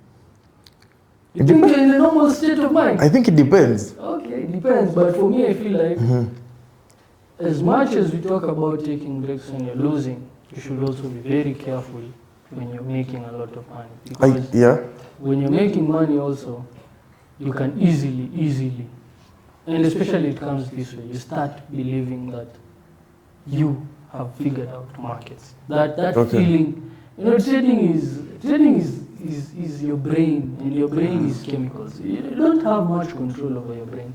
When you lose, you don't say, I'm choosing to feel pain. It just comes. Yes, true. And when you win, you don't choose to say, no, I'm greater. The feeling comes. By itself. Yeah. It's chemicals that are just released. Yeah. And these chemicals have certain effects, both positive and negative. So I also feel like when you're doing very well, you should also be very careful. But that's my opinion. Someone else might have a different. Because I think what I'm trying to understand with that is most of the things we do in the market, as much as they are data driven, I think the answer you're giving then is probably based on intuition, because I'm trying to understand this. The way you're saying, after you've taken a huge winning period, you should probably take a break. But then, is this something you've defined? Like, have you defined on your data that this is what that huge winning period looks like for me to say, okay, I've hit 3 TPs in a row, let me take a break. I've made this X amount of money. Like, have you defined that? And how do you know that huge winning period? Like, is it something that is database? What if you take your break and then that other month still becomes the same way we've said, we don't know what will happen next. It's true that you've said, after a winning period, you might have a losing streak, but the same way we handle risk, shouldn't it be the same way we handle the upside, The same way as you take your trade, you are risking telling yourself, I don't know what will happen. I can as well lose. So let me, have my risk management in place. Shouldn't it be the same in terms of your profits? Because yes, I've had a big month, but do I know that next month will be a bad month for me to now, tell myself I'm taking a break? What if I take a break and then next month I miss out on 3 or 4 TPs? Now and then the other month becomes a losing month. Now, was that positive for me or negative for me as a trader? And what if you took a break and you missed out on 4 losses? There's no problem as long as I'm executing my system. I think for that's me, how I'd look at the it. difference between how I think about markets and what you're saying is I don't separate myself from my system. I tend to think that I'm part of the system. So in that, as much as we're trading and we're making money and losing money, they're the chemicals that come in my brain. I'm going back to that idea. Okay. Which basically means that as much as we're moving up and down, and what you're saying, like let's say, let's even say I've missed out on 4 TPs. So what? I'm having the time of my life. So you're not executing your system perfectly. Because one of the roles of a trader is to execute your system. If your system should replicate 28% return at the end of the year, you want to be at your best. Maybe you might not do the same 28%, but you want to be as close as possible to your most optimal performance. Trader, including, I'd want to meet someone who can confidently show me their back test and their forward test, and they tell me that these things are similar. I think it's a wrong target to have. Okay. Because it's like, what you're saying, it's like you're going to war, and you believe that how you prepared for the war is how the battle will be. In the battlefield, I think it's very different from the preparation that you're doing. It's like when there was one person who was saying, if you go and teach someone how to shoot, and you tell them this is how you aim, these are the techniques you do, within 10, 15 shots, this person will be able to do that. But if you tell that same person, now shoot at that person, but they're also shooting at you, that skill is lost. Right. Hata it will be impossible. Why? Because in the real world, it's very different from the like there's the theoretical world and then there's the real world. And then just answer one question. Because when someone will watch this video, they'll have that question. How do I determine that I've won enough? How do I cap and say now this is a huge win, let me, I think stay for me, out? have a specified amount. Like for me right now, if I hit a 6-figure year, I'm stopping to trade that year. You'll quit trading for a year? Yeah. Because of 6 figures? Yeah. If this year I'm starting to trade, like next year, I start January. Dollars. I understand. Yeah. I have, let's say, 6-figure mark ni pesa ngapi? $100. So if you do like 100K a year, you won't trade for the next year? Yeah. No, I won't trade that year. I've said that. He's gotten his target. If I start you'll stop from that point. Yeah. So you do 100K by Q1, you stop trading. You're not serious. See, I'm serious. Wallahi. Yeah. I stopped Many trading. traders do that. I stop. You've achieved your I've target. achieved my target. I travel the Yes, world. you can I do other achieve things. more, but you can lose more. And Yeah. also, But you've achieved your target. Not just sometimes listen, like one thing you remember what I'm saying when you practically go through it. Because I remember like Umar. You know Umar? Yeah. Umar was saying there was this time he was trading Tesla and he made about $1.5 million, I think, consecutively for around 3 or 4 weeks following each other. He was up like $5 million or something. And he said, I'm taking a break. I won't trade for the next 3 or 4 months. No, that makes sense. $5 million, even me, I would consider a break. For me, I'm not looking at the amount, I'm looking at the relativity, where I am and where I'm going. The bad thing with trading is, or how I think about trading is, as you're moving, you're climbing a particular ladder. Okay, like for me now, if you tell me 20,000, 30,000, that one I've made that, so I won't do that. But once I clock 100,000, I believe that's a mark that I've set for myself. Yeah. And if I cross that, I'm comfortable saying, let me take a break for this year. Not for the full year, actually. I might say, let me take a break now for 4 or 5 months. I won't trade for the next. Let me just be out of the market and wait again for the following year. I just continue trading. Yeah. Because often we tend to think that, what you're also trying to say is the bad periods won't come. And there are 2 ways to win in the markets. You can win by taking good trades and you can win by avoiding losses. Some take break. Me look at it like this. If I make money by Q1, a certain amount of money, I don't think I look at my trading performance from a quarterly perspective to be enough. I feel like at the end of the year is what determines my performance. Like I can make $100,000 by Q1, but Q2 might have a drawdown, you're right. I might continue trading and I go into a drawdown. Then Q3 we recover and we even make more. So you might find at the end of the year you made maybe 20%, 30, 40%, but it's a net performance for the whole year. So let me ask you a question. You're 2 traders, trader A, trader B. Let me not use names.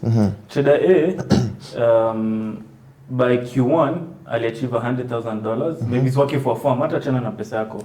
Achieve your target for the year. $100,000. Trader 2, pia muli achieve $100,000 same time. Trader 2 akamua, let me continue trading. Iyo mwaka akacheza. By the end of the year, alishuka, akapanda, akashuka, akamaliza na $100,000.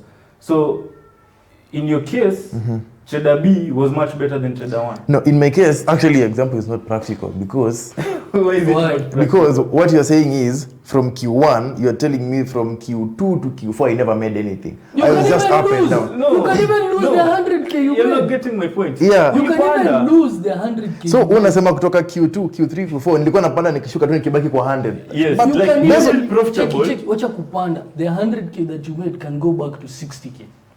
But based on my system, it shows most quarters will be profitable. So why should I trade? I think then I'm trading emotionally. Market Listen. So what's your target? Ya Ken ni 100,000. What's your target na hiyo kihitu unaacha kutrade? No, achana na Keno Tuachane target. na- Mimi naongelea yeah. practically Yeah. these 2 traders. Mimi sina any target bado sija predefine any target right now nikasema hata Ken alikuwa anasema as an example. Junior vile tunasema tunaenda tukipanda ladders. Kuna msee saizi watching akimake $50,000 hata $10,000 hii mwaka. I mean 2 months. Look, I look at trading as a business, right? And honestly, if you are running a business, then let's say you own a stall, and then your stall hits $100,000 by Q1, so you'll close your business for the rest of the year. But that's not a story. I know, I get it, but there's a dynamic there's a business dynamic to handling your trading. More interesting. In 2021, the Nasdaq was up what percent? Tell me. Yeah, you're trading. So if you look at the Nasdaq, it was up around 40% in 2021. Okay.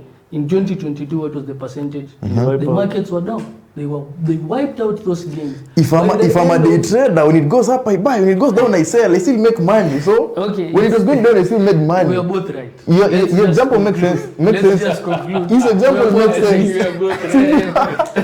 Let's just conclude. Listen, it's a function. Trading is a function of. That's why they trade. I swing trade. He swing trades. Buffett. I normally think about. I think I've understood your perspective, and it is perfect for long-term investors. No. Right. Okay. Actually, the example you've given, Nasdaq went up 40%, wiped out the next year, only applies if I'm swing trading or I'm holding a long position. As I did say that, it goes up, we buy. It goes down, we sell. But we made money. We made money either way. And there's a disagreement kidogo. Yeah. Which is good we're disagreeing because we normally agree on many things. For sure. But it's good to disagree. Quarter one, umeachieve target yako that you are to achieve that year for a certain firm. Umeachieve your target. Wewe umesema in the next 3 quarters there's a high possibility as in my system inanishow I must make money. Somewhere, yes. Sasa ndio mimi nakuja kuambia you had targets umepatiwa as a company. Umeachieve your target. Wewe sasa umeamua it's like ile stuff ya gambling ile tulikonga tunapewa. Would you rather I don't remember it top of my head.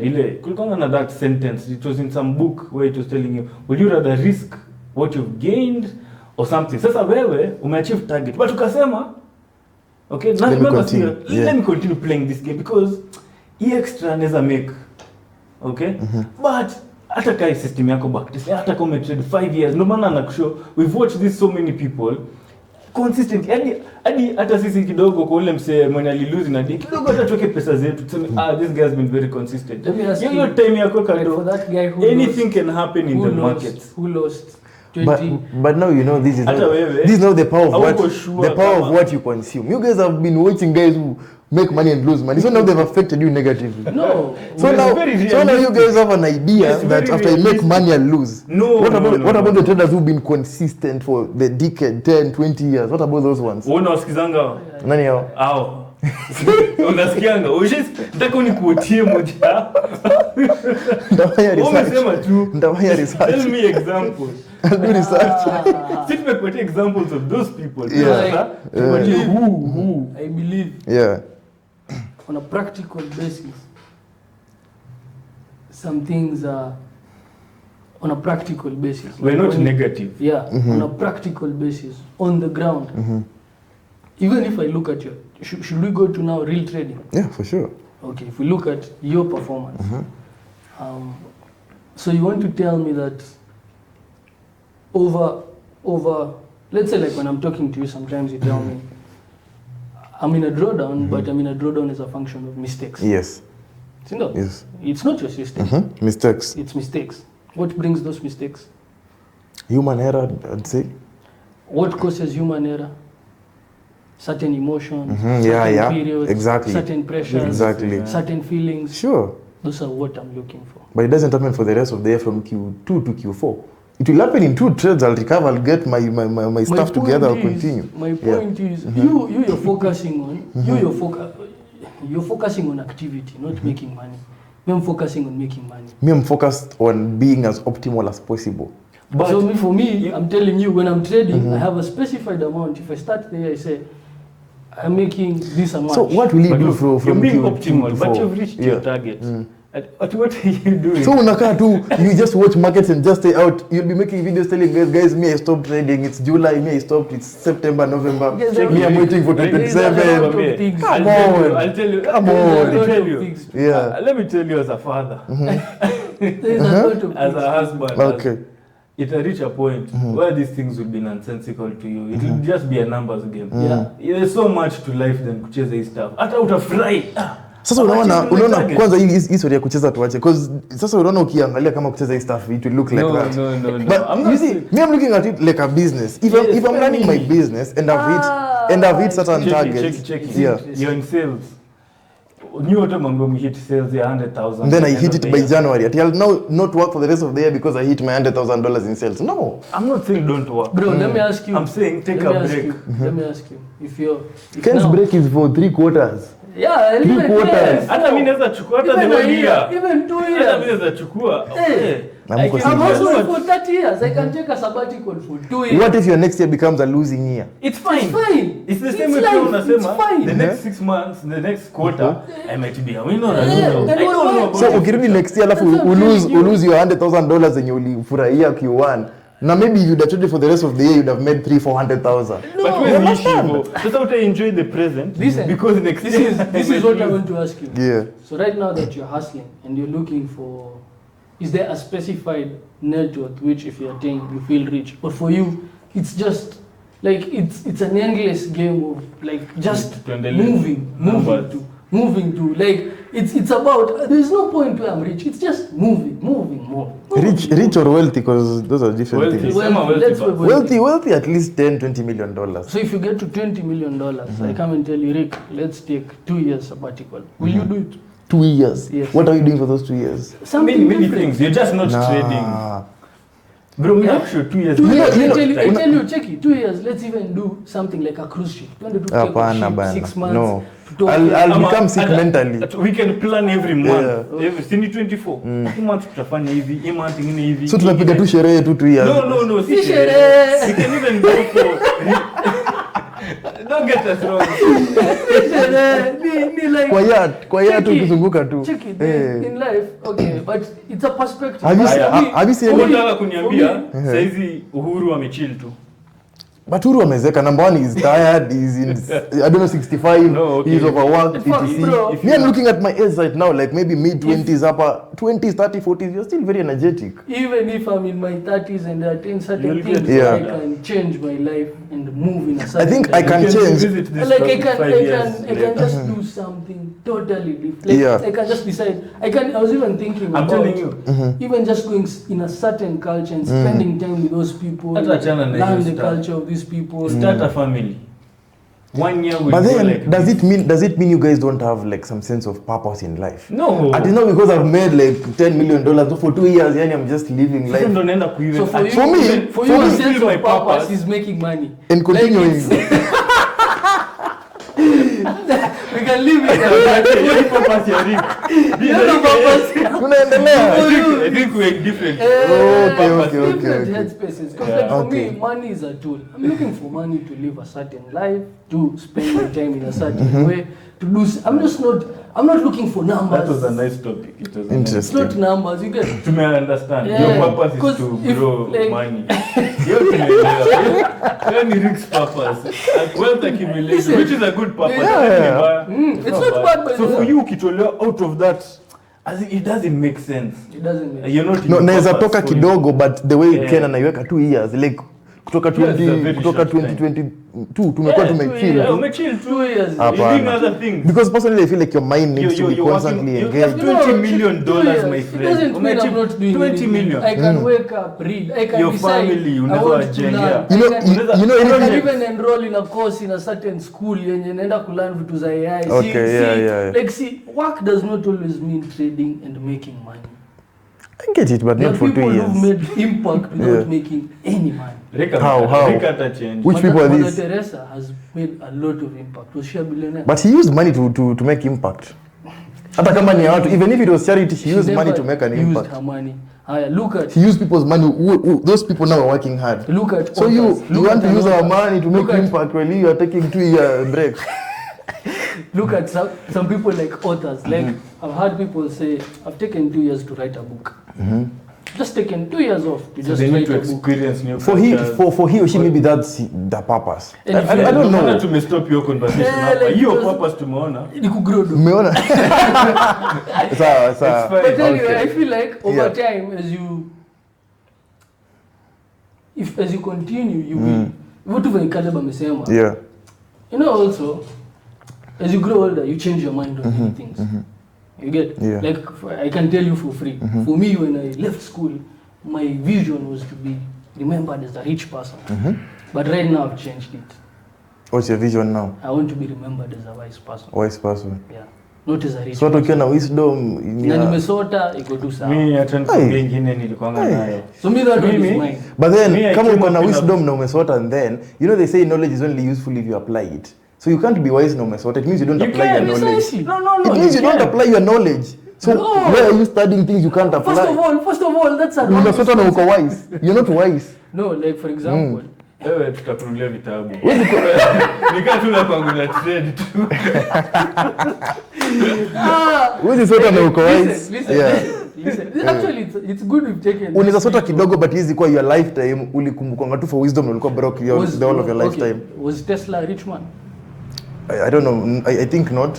Yeah. Mahatma Gandhi. Is he remembered for inventing electricity? He died a poor man, but Yeah, he's true. remembered. But his riches are zinaendelea paka saa hii. No, Tesla died a poor man. Edison made money out of So Tesla's you would invention. be proud living a life. So you're looking up to such a life. No, I've not said my goal now is to be wise and Wise and poor. I've said that if someone knows, There's you some know, people who look there are up to people, such a life. there Yeah. are people. The people who And it's okay for those money-oriented. people, Let me but ask yani, you. I just wanted to confirm whether you are part of those people. No, but there are people Yeah. who are People also industry. rich and foolish.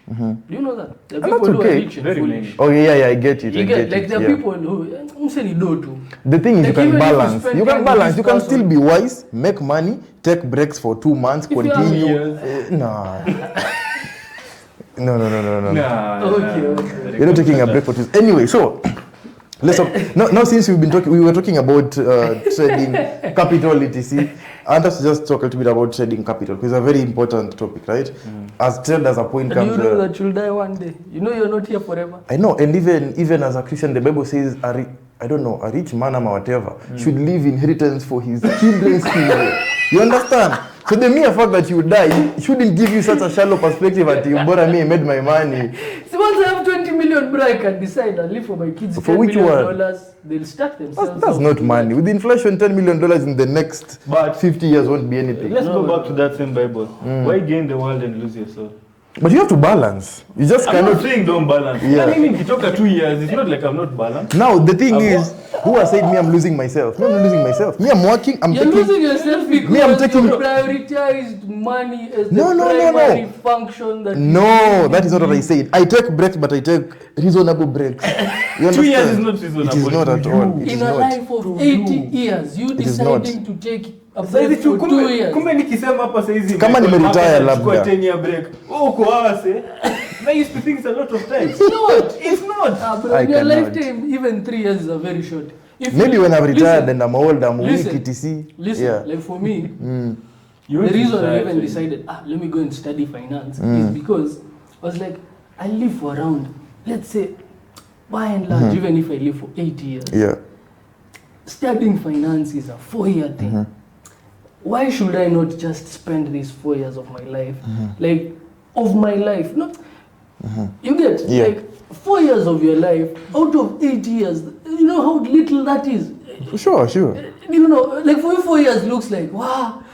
If Lot of I time. tell you I spent 5 years Yeah, of but my you- life kusema doing, ukweli, ukimake $20 million, just take a 2-year break. I cannot. That's a lot of time.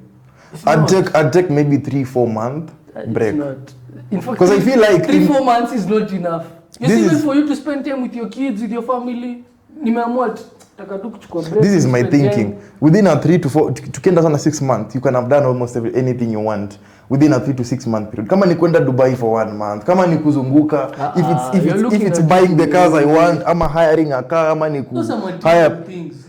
Forget about So, those things. okay, what will you be doing then? Reading books. Spending time with people. Going People, to learn new you need to things. understand you can't spend time with people who don't have time for you. Because the people you want to spend time with maybe didn't make $20 million.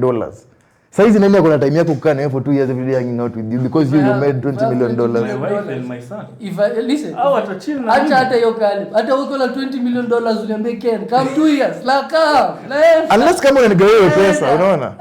Sita kunigawia, he decided to Eh. take my life out of. No, you're living your life like you're here forever. You're not here forever. No, You're like- for me, You're not losing anything. You're not losing taking a 2-year anything. break. no, for Yeah, me, it's- for You're me, not losing. Because Yeah. to you don't understand all those opportunities you're missing that can grow your In capital. fact, check- You're missing nothing. Hata check- kama you missed all the trades you could have taken zingekufikisha $100 million. Bro, there's nothing you've missed. Missed. Check it. I can take that 2-year break, navigate the world, come back and make more money. or than you come back poorer. and make more money than you. Or you can come Make back more- poorer, less wiser. Listen. In Yes. fact, there's a chukua 2-year break, liko leo $20 billion. Ni buy Bitcoin, nichukue 2-year break, si trading. Nizunguke hii dunia. Hiyo 2 years Bitcoin kwa up 50%. Nirudi, walk trade, umekuwa up 15. Wewe kwanza uhitaji. Hii imeandikwa travel mag. Twende kwa trading capital. So I was asking about trading capital, prop firms, right? If prop firms didn't exist, how would you guys raise your trading capital? Car prop firms doesn't exist because that's zimetupea like a very huge leverage, right? So if prop firms were not in the picture, you have an edge. How would you raise your trading capital? Of course, ningechapa kazi. That's one avenue of getting funds, your own funds. Kuna easy online works, pia you could have continued to doing this. It's very hard. Prop firms have really helped people because this industry. But the prop firms give people capital. They don't. They give us leverage, but it still gives you real money at the end of the day. At the end of the day, ZCap, the ZCap trader did a $2.5 million prop firm withdrawal in one payout. Who cares whether it's a demo account? He hit $2.5 million in his bank. but again, okay. He was trading the real market. The skill is real. You know, the problem with trading is we focus on the exceptions and not the rule.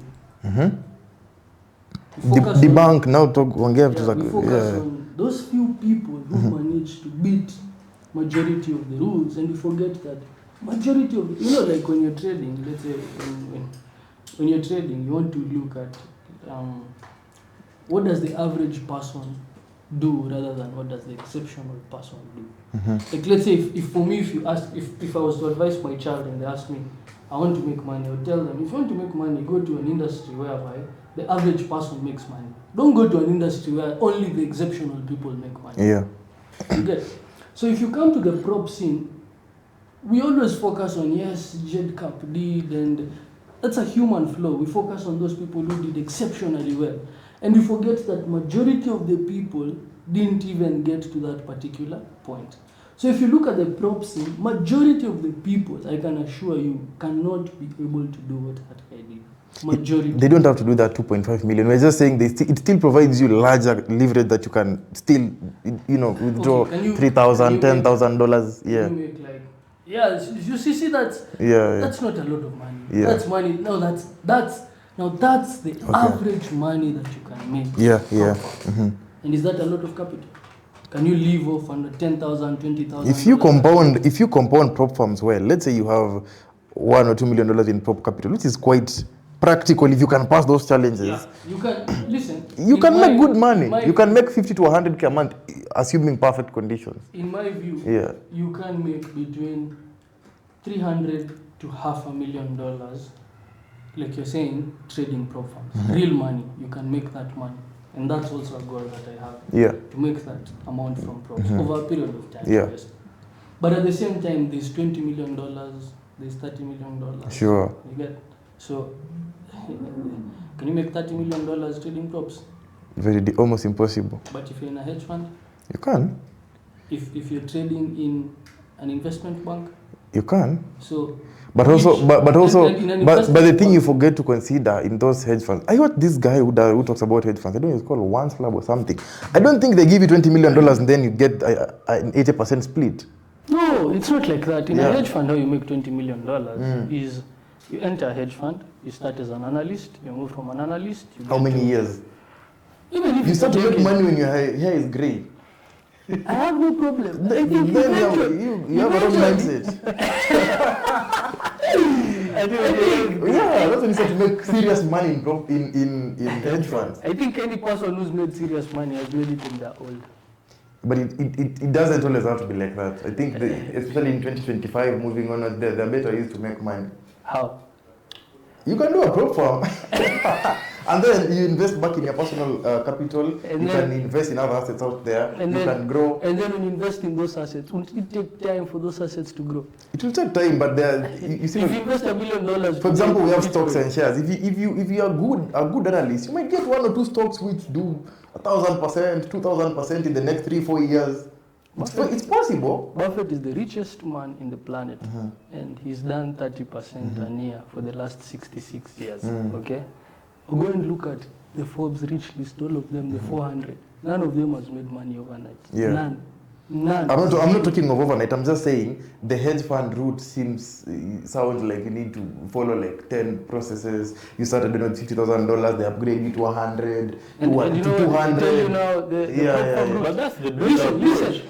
No, it's not bad, but I'm just saying if you look at it, it also has its downsides. Yeah. I think so. And my conclusion, the prop farm side, it's very promising, but very few people will ever attain that promise. That is trading in overall, not prop farms. Trading in overall, very few people will ever make money. Hedge fund. 5% of traders if you make get money. if That's you get not hired the in a same hedge thing. fund, That's not there's the a same higher thing. chance you'll become more successful Then than a prop the fund. prop farms. In the next 25 years. No! Immediately!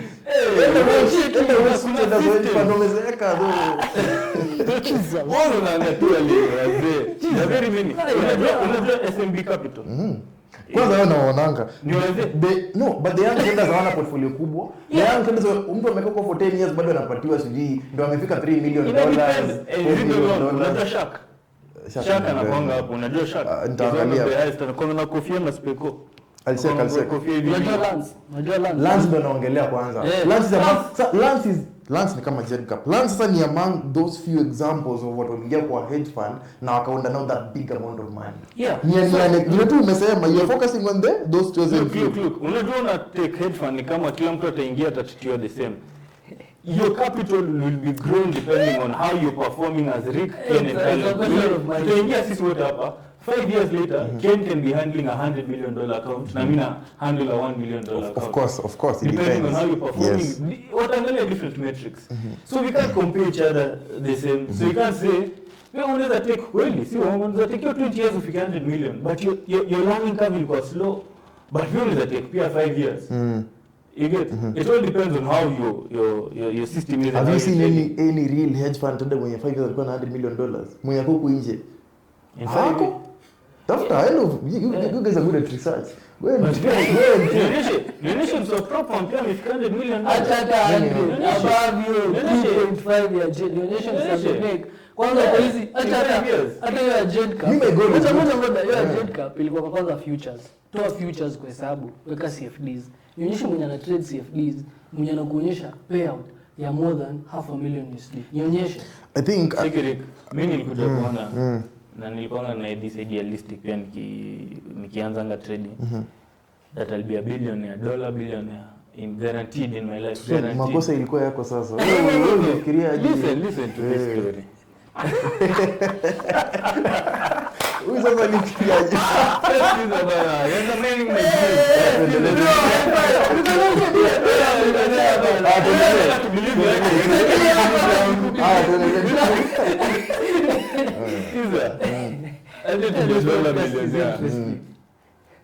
And it was a very realistic goal. Kwanza hata tena na $1 billion. Nimeenda mbali sana. Still can be. Sijakata, sija change.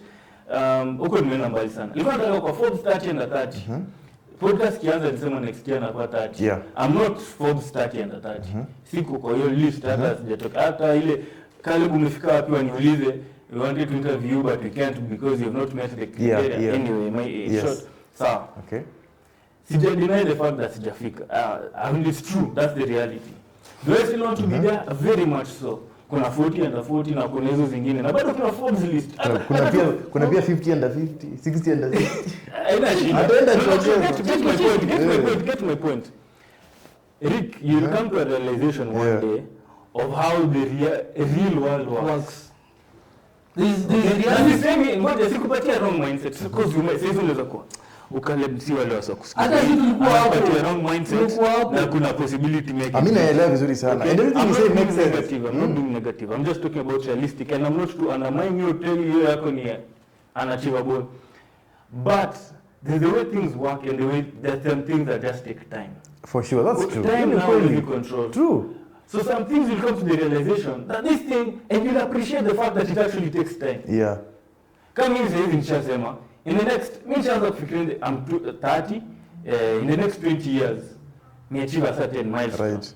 Okay? Nimepatia hata 20 years. Sifikiri in the next 5 years ni achieve a certain goal. You'll die. If you think like that, you'll die. I think I'm those people who I'd rather not wait for 30 years ndo nikuwe billionaire. I'd rather remain a millionaire for the rest of my life, but then I'm consistent. Unaelewa? Nili nikuwe naundanga tu 10, 20 M a month, but consistently. But nisifike hizo level then is 100 million in the next 10 years. But I'm comfortable where I am consistent. No, what But you're pia telling mimi you, nitafika aje hapo. no, what you're telling you, what Caleb is telling you is, listen, even if you make 10 million every month from today, in order for you to get to a net worth of $10 million, it will take a particular time for you to invest this money. Yeah, and true. when you Of course, invest, of course. And when you invest this money, you will have losses. You will stop thinking that it's a straight line. Nah, It's I'm not thinking like that actually. It has very many, you get Ups and downs. Kuna hivyo vile tu Caleb anasema, there is what is on the ground. Like unajua hiyo ndo wanasema enda kwa Ground. Go to the ground. For example, even in your props. How long have you done props? I think in my either 2.5 or 3 years. 3 years. No. Have you gotten $1 million? No. Why? But would you give up? Sija give up. Why? No. Why? And Why? if you take another Someone 5, asks you. is it okay? Ups to and take ups and another- downs. Exactly. Ups and If downs. there's someone out there, If you take another 10 years, is it okay? To get $1 million in crop farm capital. Yeah. Exactly, Rick. That's the way to be done now. 10 Check years. it, Rick. It will take you 10 years to get to $1 million and take you 1 year to get In to my $10 money million. makes sense, not in crop farm capital. Lenye challenge ni 500 USD, 100K ni 10 years when you hit $1 million. Sijasema you take 10 years. I'm just saying, appreciate the fact that even if it Yeah, takes you yeah, 10 yeah, years, bro, you take 10 years to get to $1 million and 1 year to get to 10 million and another 2 years to Yeah, get to for 100 sure, million. for sure. But of the thing that they just take time. It's the natural bamboo, after water bamboo tree, in 3 years it will not grow at Yeah, all. yeah, After yeah. you get one even ruru. But then, In the sixth year year, 4 ama year year 5, year year 6. Year 6. Let me make it more interesting. I'll make it more interesting. When did you start teaching? Trading. Maybe 2 years. Either 2 or 3 years ago. What expectations did you have of it? About teaching, I'm about what? About teaching? Like, as you were starting clinical effects. There are mentor people who will come, they become profitable. I'm what do you mean not expectations? Yeah. Yeah, those are some of the expectations. How many people, relative to what you expected, came? Of course, they less. You see, there's the Yeah, I get you. there's the divergence between. In short, what you have to just be open that, you know, it will gender up and down. I think you don't just have to be open. I would say you have to be. You know, I used to tell Caleb long time ago. Caleb also had that problem. Everybody. When he used to come and tell me, you know, Kenyan, and I would ask him, Yeah. hey, you just say, you know, that was Dani. It's like me, if right now I go to my parents, Yeah. I used to tell them, you know, when I start this company of mine, it will become extra big, it will change the world and all that. They used to tell me, yes, it's okay, but that is not something that will take you a day or two, It will or take a some week time. or two, or a month or two. And you know, I thought I know more than my parents, and they have lived for more than 50 years. If right now you meet an 18-year-old, you can be sure you know more about life. than Yeah. them. You get? You've experienced, you've met More. more people, you've lived with people more, you've seen people do well, people do poorly, you've seen people going through ups and downs. So there is a framework that you have of how the world Works. and there is someone who you can meet and you realize, you know, there are people who you spend time with and you realize this person is realistic. There are people who you spend time with and you realize, hey, this guy, kuna venye fantasy ni mingi. Yeah. Yeah. Ako dunia yake. They say optimists fantasize, pessimists are depressed. The world belongs to the thoughtful people. You shouldn't be too optimistic. You shouldn't be too optimistic. You should be thoughtful. Okay. Just think about it. It's like I was telling you. Even come to trading systems. For you to deliver, what's your system strike rate? Depends, roughly 40 to 55%. So let's take 50. What's the average risk reward? Risk reward, 3, 1 to 3.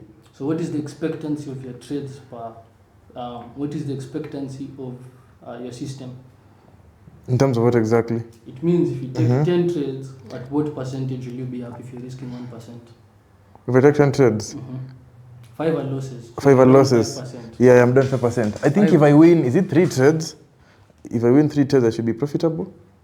So if you win 3 trades, you should be profitable. Yeah, 3 out of 10. Yeah. But you're profitable, what percentage?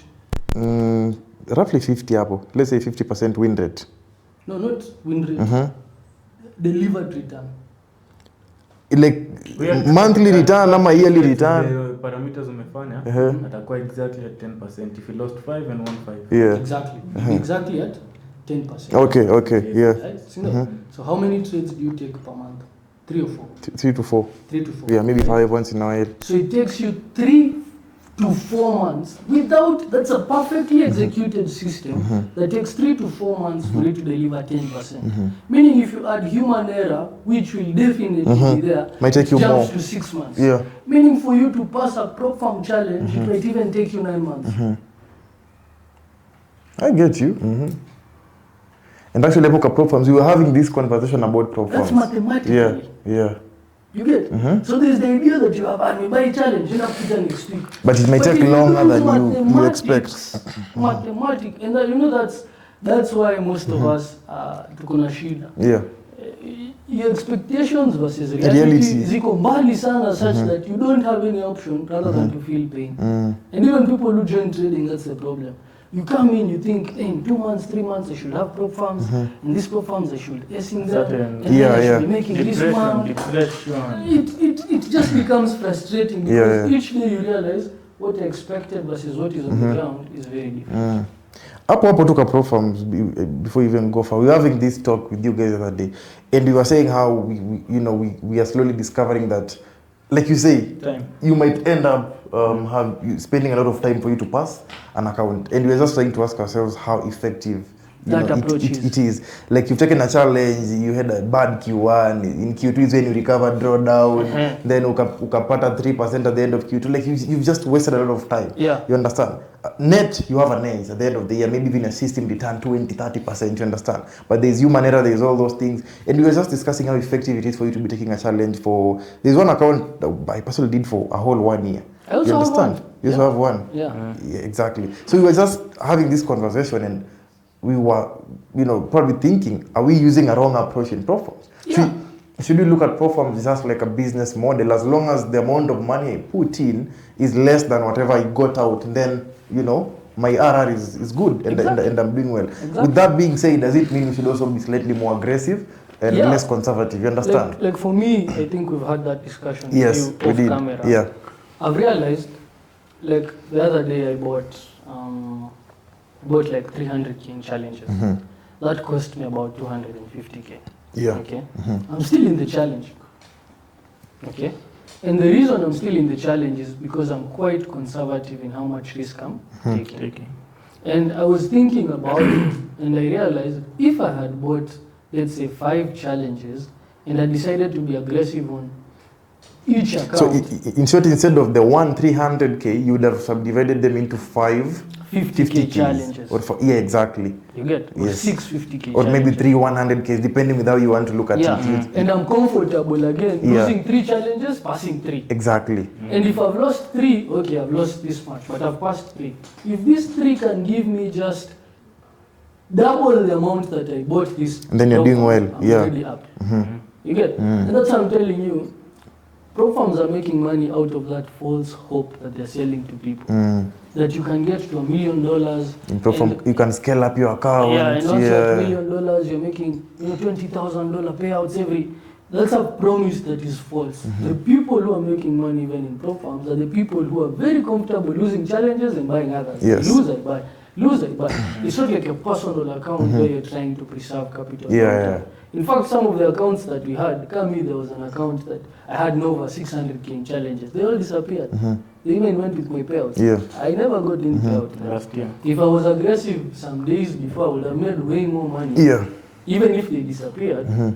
I think for me, I've realized that conservative approach. Do you share the same thoughts, Caleb? Have you also come to the same realization that maybe you should be slightly more aggressive, be willing to buy multiple accounts and lose some along the way? Yes. You're playing in a casino, and if you bring the same rules that you're playing in a different place, I don't think, because they're not here for you.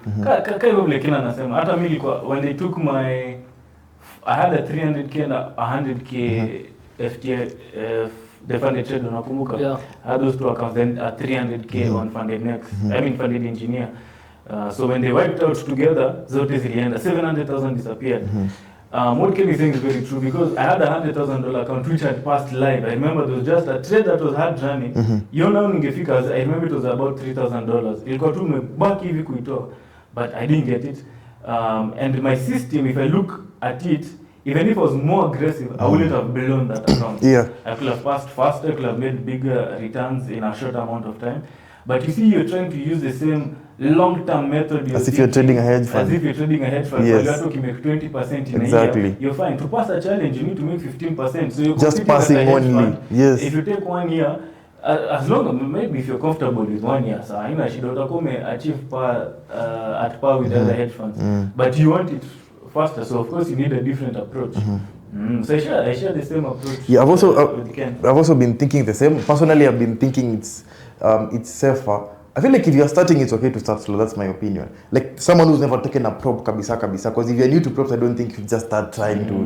Me think if it's your very, very first time, you've never even done a prop, it's okay to start slow to first of all understand the prop environment. But I think once you've done 3-4 payouts, you've passed 2 accounts, like us, we've done tens of thousands of dollars of payouts, you still can't be there buying 1 account, you want to pass it for, I don't know, 7 months. Like I feel like at a point should come where you're open to, maybe if I do a $5,000 payout, najiambia $2,000 goes back into prop firms. Because at the end of the day, I've already made more than I put in the first place. True. Then from the 5,000, I'm not burning my money. I'm burning money from profits I've already made. So let me take 2,000, go back into prop firm. The 2,000 I could split it into 4.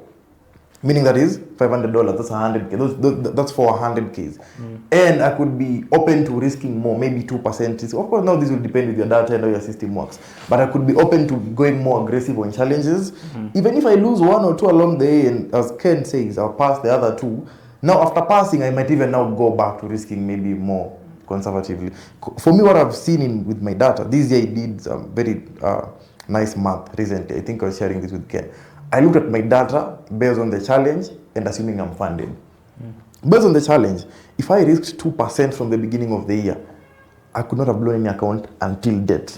And I could have passed accounts faster. Within at least every 2 months, I could probably have passed. Made more money. Yes, exactly. Now these are just challenges, not funded. I did my math also assuming I started my year with 3 funded accounts, which I actually did. At the moment, I think I have like 4 funded accounts, but some are in drawdown. I also did my math. And that's the thing. Most of them are in drawdown because of the same thing. When you lose, you find that you're losing across all accounts. So I did my math. Trading these accounts together, like let's say I have 300K accounts prop firm. I combine them, then I take them all of them at the same time. Versus if I was taking each account separately. Maybe every month, if I have 100Ks in Nigeria, this month I only focus on this 100K. If we're going to draw down, maybe I try to trade the other account. I've done my math, and statistically, it's actually more profitable than trying to trade like a hedge fund or something. So I think moving forward, I'm also very open to changing my approach in prop firms. And also, I add, like for me, this is just my opinion. I don't feel like you should do prop firms as your main hustle. Yeah. I feel like if you do that, you're also setting up yourself for failure. Prop firm should be something that you're doing on the side. Like you have your personal account maybe, and even if for your personal account, for it to be your main hustle, you need some size. So even that, you need to think hard about the size that you should utilize. So for me, I think, and that's the fundamental problem. You find a trader wants to resign a job somewhere to focus on trading full time. And this is their hope for making money. And I'm not against it. You can make money. Yeah. But I think your chances, you're taking your chances too low. If you're going to succeed, you'd rather bet on the 60% chance, not on the 1 or 10% chance. So it's safe to do prop firm, but still have your other things on the side. You're doing other things on the side. You're doing other hustles and just Because if you don't do that, I think there's a high chance you will do the wrong things in the prop. Okay. Yeah. So we're almost wrapping up. I just want to get your thoughts on fundamentals. That's the topic I think we've not touched on. You guys are very big on fundamentals. I think you're well versed when it comes to fundamentals more than I am. So I just want to understand, if someone wanted to understand fundamentals, where do they start? Like, how do you learn and get better at fundamentals? Okay, so one, I would say that, like for me right now, I'm learning how to value a business and how to do valuation calculations, which is, I'm learning value investing, let's say, okay, which is basically the idea of looking at the fundamentals of a business and figuring out, what is the true actual value of this business, whether it's undervalued, overvalued, or fairly valued, and then taking your positions in line with either of those views. Okay? And I don't think there's any other method that I've used to learn either that or I remember there was a time we made a very good decision. We had some crypto positions. And fundamentally, interest rates are going to start rising. And I told Caleb, we need to start winding out. If interest rates are going to rise, there's a likelihood stocks are likely to start going down.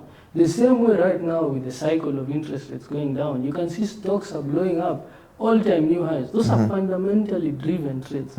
They're not technically driven, they're fundamentally driven. So I feel you should just, like for me, how I learned about how to interpret those fundamentals was listening to a lot of hedge fund analysis, reading a lot of Ray Dalio books, looking at CNBC, listening to Bloomberg. I don't even use it in my week-to-week decision making. In fact, I don't even look at it. But when I'm thinking about the big picture, when I'm thinking about cryptos, right now that I'm learning about equities, I'm realizing that it's the, in fact, I was telling Caleb, like for example, today in the morning I was reading the annual reports, the quarterly reports for Google. Google, the business itself, is increasing its revenues at 15% quarter to quarter. Quarter to quarter. That's a good stock. That's a stock that you should own in your portfolio. Because if this business has been around for 25 years, they have a certain number of assets, they've built a particular brand, and still the revenues are going up 15% quarterly. Quarter. I think that's a stock that's worth earning, or owning, you get. So I don't think that can be shown through a chart. You get. So there's that idea that you need to also understand these things. And for me, the only help that has been there is just reading books, looking at what is in books, trying to listen, and if I hear someone say something and I don't know what that is, I try to learn about it. Okay. Caleb, just briefly, does your trading involve a lot of fundamentals in terms of making decisions? If you have a setup, do fundamentals directly influence the bias of the, maybe the trend you're looking for, the expected direction, and the position you'll be taking in the market? Well, not that deeply, not in a sense where if next week they lower interest rates, I'm going to start looking for a certain position. Okay. But I'll always and I teach that in my heydays of teaching. So hiyo biashara, we're not in it that much. But I used to teach that fundamentals answers the question why, technical answers the question when and how. So if you look at a technical, it can tell you when the market turned. If you look at a fundamental, it can't tell you. That hapo walilo interest rates, ama walianza ku increase, crypto ikatop. You can't see that.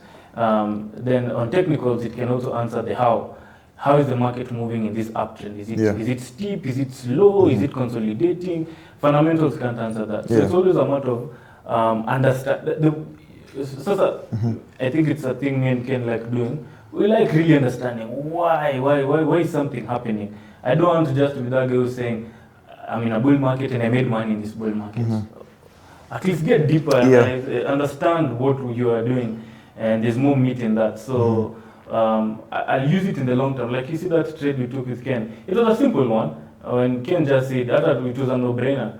Interest rates are going to be increased. I remember it was the time Bitcoin reached around $64,000. And we were like, hey, Jerome Powell went in front of the world, said they want to start doing .com plot, where they have certain dates where they've already pre-planned, they'll be increasing by 25 basis points. It was an easy decision. Let's just start coming out of this one, because the higher the interest rates, the more it is harder to get money, the harder it is for people to invest. So people will be sitting more or less on cash and other safe assets. hizi speculative ones. And I think that's the same time pia Kenya 2022 crypto stocks pia zilianza zikatambo. It's a clear reflection. Yeah. We wouldn't have made that decision if we didn't understand why. Okay. Hata ingekuwa like, hey, how are we selling these things at all-time highs? Yeah, so it's a matter of, so we use it in the long-term decision. Even when I'm looking at stock markets, I can answer why stock markets are going up, not because of higher highs, higher lows, but because of what I understand fundamentally. Okay. Interesting. So I think we've done this show for a very long time. I just want us to wind up. I have a very quick fire questions for you guys. Just give me the answer that comes into your head. If you were to choose a trading style, in this case you cannot choose You'll yours. also answer. No problem. In this case you can't choose yours. So you guys are also in traders. So you must only choose either day trading or scalping. Which one are you going for? Okay. You can't choose your trading style. And position. Yes, you invest too long. No. Positions. You are swing trader, but no, in this case you can't choose your Position style. trading. Hapana, tutaki. Swing and position is different. Okay, sawa. Position trading, Position, day position, and scalping. Position. So none of you would go for day or scalping. No. Me personally, I'm already a day. So if I was to choose something outside mine, I'd try scalping. I'm open to trying scalping. Really? You go lower. I'm open. On the 1 minute chart. I do a lot of analysis on the lower time frame. Even my back testing. Even now there are pairs that I'm back testing on the M15 and I find entries on the M1. It's just that I've not yet solidified. M1? But yeah.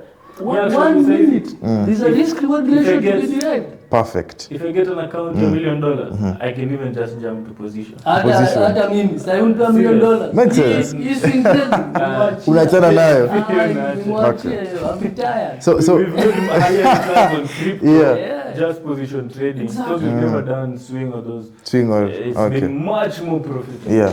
Okay. If trading didn't exist, what career would you pursue? Me already know. Me was to be in producing and Ungekuwa mtu wa film nini? Okay. producing, yeah. I think academics. Academics. Meaning what career is academics? Mwalimu? Professor. Ungefunza. Me probably do research na andika book. Maybe nifanye Yeah. kitu.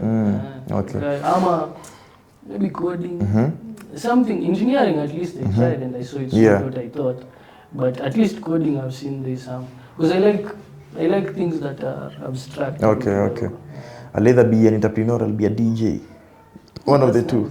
Yeah, because kitambo I wanted to get into DJing a lot. So I'd probably be a DJ or just somewhere in entrepreneurship, biashara.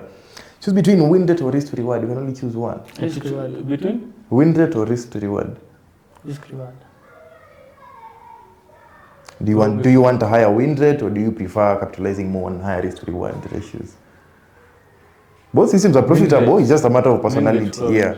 Utachukua win rate. Unachukua risk to reward. I think I'll go for risk to reward as well.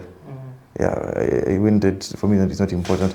Technicals or fundamentals. Assuming for the rest of your life, your trading decisions will either be fully based on technical analysis or purely fundamentals. I take fundamental. Hata mimi. I was going to say, and it backs my decision for taking position trading. Yeah.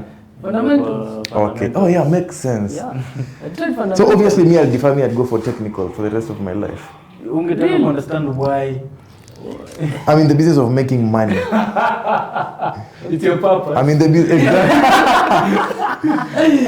of making money.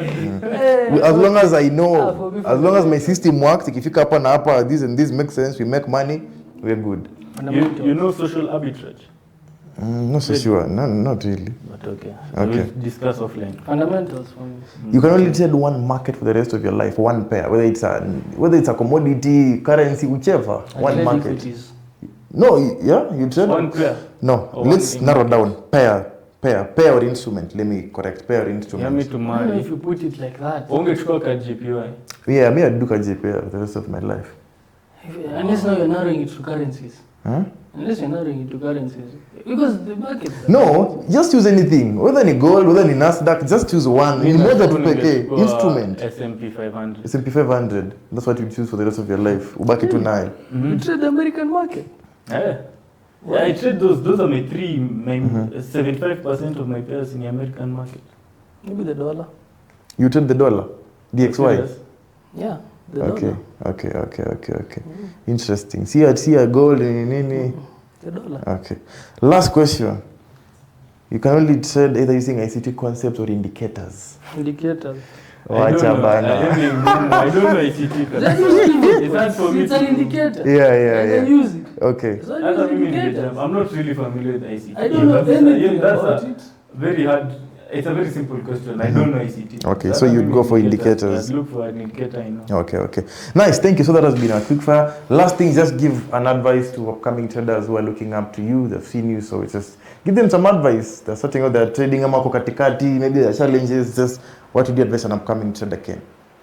Wow, that's hard. As a profitable trader who's gone through the It's process. become harder and harder. Yes, Yeah. Caleb, if you have your advice ready, waambie pale. I'd say trading is hard. Just know that trading is hard and be ready for ups and downs. It's not going to be an easy journey. I think that's what I'd say. You'll make money and a lot. You'll lose money and a lot. So it's not going to be easy. The beginner who's starting probably already knows trading is hard, so you're telling him the same thing, it's hard. No, it's hard.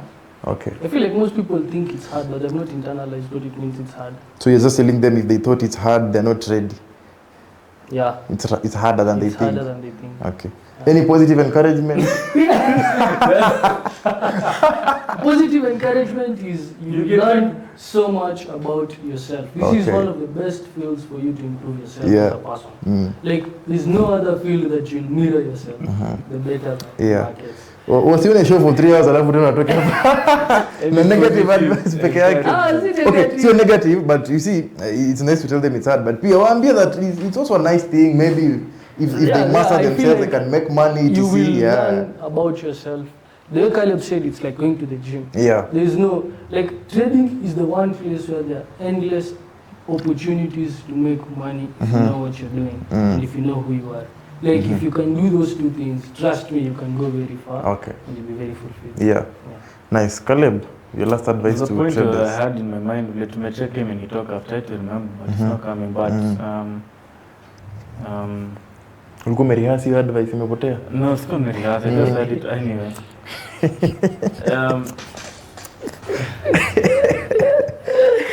Advice inapoteanga kwa Ken. Utaipin hapo kwa comment, itakaa. You must tell the beginner something ama the upcoming traders. The beginner. Yeah.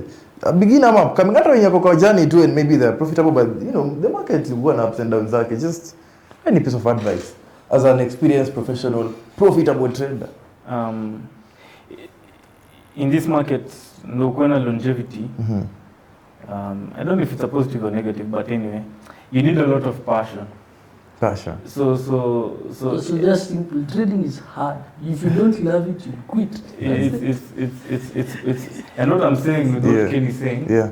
you know, Ken's thing is not really negative. You can take it positively. Because I remember when we started, there was a good friend of Ken who told us to channel name market. Remember? Yeah. And he told us this thing is hard. Why are you guys coming into Because any trader? Yeah. And was making good money, living a good life. Benz and And it was a good life. But it's only it's a hard Unasema, career "Ngoja path. wewe Yeah. unataka mimi nishike." Yeah, but you're like, hey, come Yeah. on, said you did, and he's living the life I want. Yeah. So just always find a way to rekindle that passion. I think that's a better way of saying it. Yeah. Because there are many times that you're going to be very down. True. So always have an anchor point of where you can always tap into and you rekindle your passion yako of why you started trading. Yeah. So if you don't have any, just look for it. Find that passion and put it somewhere, write it down, and always remember when you blow accounts, when you lose money, always come back to that point and remind yourself why you started doing what you're doing. And I think what Caleb has said and what I've said is very positive. You know why? Because when you're down, that's when you need this advice. You don't need it when you're doing well. I think your advice was positive. I didn't mean positive. Maybe I should have said any encouraging advice. It's still to those encouraging. Yeah. For sure. Because you need that encouragement when things are not going so well. Yeah, right. Yeah, that's when you remember, I can't say this thing. It's hard. Not as easy. Yeah. Caleb alisema, hakuniambia ati, utaunda mamilioni, sasa umepoteza. Yeah. No, True. hata kusikia huyu jamaa ananiambia Nataka utaunda tu mamilioni. Sasa sina. Yeah. Unaona? Okay. And I think that's to a more experienced trader, to a beginner trader. Si mtu ameanza alijua forex next week. Yes. I mean, see next week, last week. Last week. Lower your expectations. It's definitely For me, it's lower But your anyway, expectations. I'm sorry, man. I'm sorry, Rebecca. There's a point I had. There's that point I'm trying to remember. Yeah. But I'll pin it in your... The encouraging word. I want to also hear it. I didn't say, Miss Jasema ain't gonna encouraging. But anyway, me, my advice to beginner traders too, the flashy lifestyle is not trading, so they should just focus on getting the skill first. They should give themselves a period of time where they're open to not making money and open to just learning and understanding themselves. What period of time? Is it? Listen. Is it hard? Period of time. It is hard, but you see, if you just tell them it's hard, you've not given them. Time, you've not. Let's continue. Now, see, the time will vary. Means that 2 years, 10 years. I thought that's what you didn't agree with. So now this is. but 10 years, people have jokes. But anyway. So, bro, I'm saying that jokes. There are people who have ADHD. They just can't learn this thing. We are not discriminating anyone. That's true. Mastery in any field, it takes an average of 10 years. Mastery is true. Even me, I don't think we've mastered trading even where we are. Mastery, but at least getting to profitability with the current world, with the current information. You can do it quicker. Mentors, hata YouTube. Hata kuna tu YouTube za watu wengine ukikalia. Me, even at the state that I am, I still watch traders on YouTube. I see their strategies and I test and I see this thing can work. Up to now, like for me, I always believe, like right now that I'm learning stocks, what I've done is basically, don't complicate this thing. Yeah, exactly. It's simple. You just watch what someone is doing, you model, improve a little bit. It's not like rocket science. Even when you pay for a course, it's a YouTube video that has now been made private or public. You get? For sure. So for you to learn, you just need to model someone who you think, this guy, I've seen him trade, he's trading well, he's trading profitably. I just need to learn 1 or 2 things from that. Yeah. So for me, I'd say give yourself a period of maybe 1. Be open to it hitting 2 to 3 years. 3, 4. Without making a dime. Without making a dime, and in this period, they just focus. You want to make millions. Yeah, just Break even. So in that period, you just focus to learning the markets, testing different things, understanding yourself, growing yourself. During the period, of course, you can trade your own small level account. You can blow some, you can make some profits, but be open to just allowing the time to learn and don't focus so much on, I've started trading by 6 months. I should have made X amount of money. Focus on learning first, getting the skill right, and developing yourself. I remember one day when we were in that 3-man office. Remember? It was that day we were in that 3-man office, and I was doing some back testing. Karibu was sitting next to me. It was around 6 towards 7. Usiku. We were just working, and Gitosh was on the other side, and we were just chatting. And he came to our office. I don't know what he came to do, but he came. And then Lawi. He likes coming. Yeah, Lawi was sitting like looking the other side. So Lawi turned and asked him, "Hey Gitosh, and how long did it take you for you to be profitable?" He looked at him and said, long. He said it was a very long period. He stopped counting. He doesn't remember how long it took. Because he got to a point, he said, and I saw someone recently post that, if you've not gotten to that point in trading where you've stopped being in a hurry of making money, you still have a way to go. Then he became the second licensed fund manager in Kenya. After long. Okay. So it takes time. So interesting. Beginners, any trader who is in their journey, I think they've had the advice, and this has been one of a kind. I think this is the first time I've done this, a very long talk show on my channel with my brothers from Financial Lab. So thank you for coming, and I hope you guys have learned something. Hit the subscribe button, like. I'll also share you guys' social media channels for those of you who want to watch them and also understand trading from their perspective. Otherwise, that's it for this video. Mnasemanga, just stay woke, stay financially literate. Sawa, peace.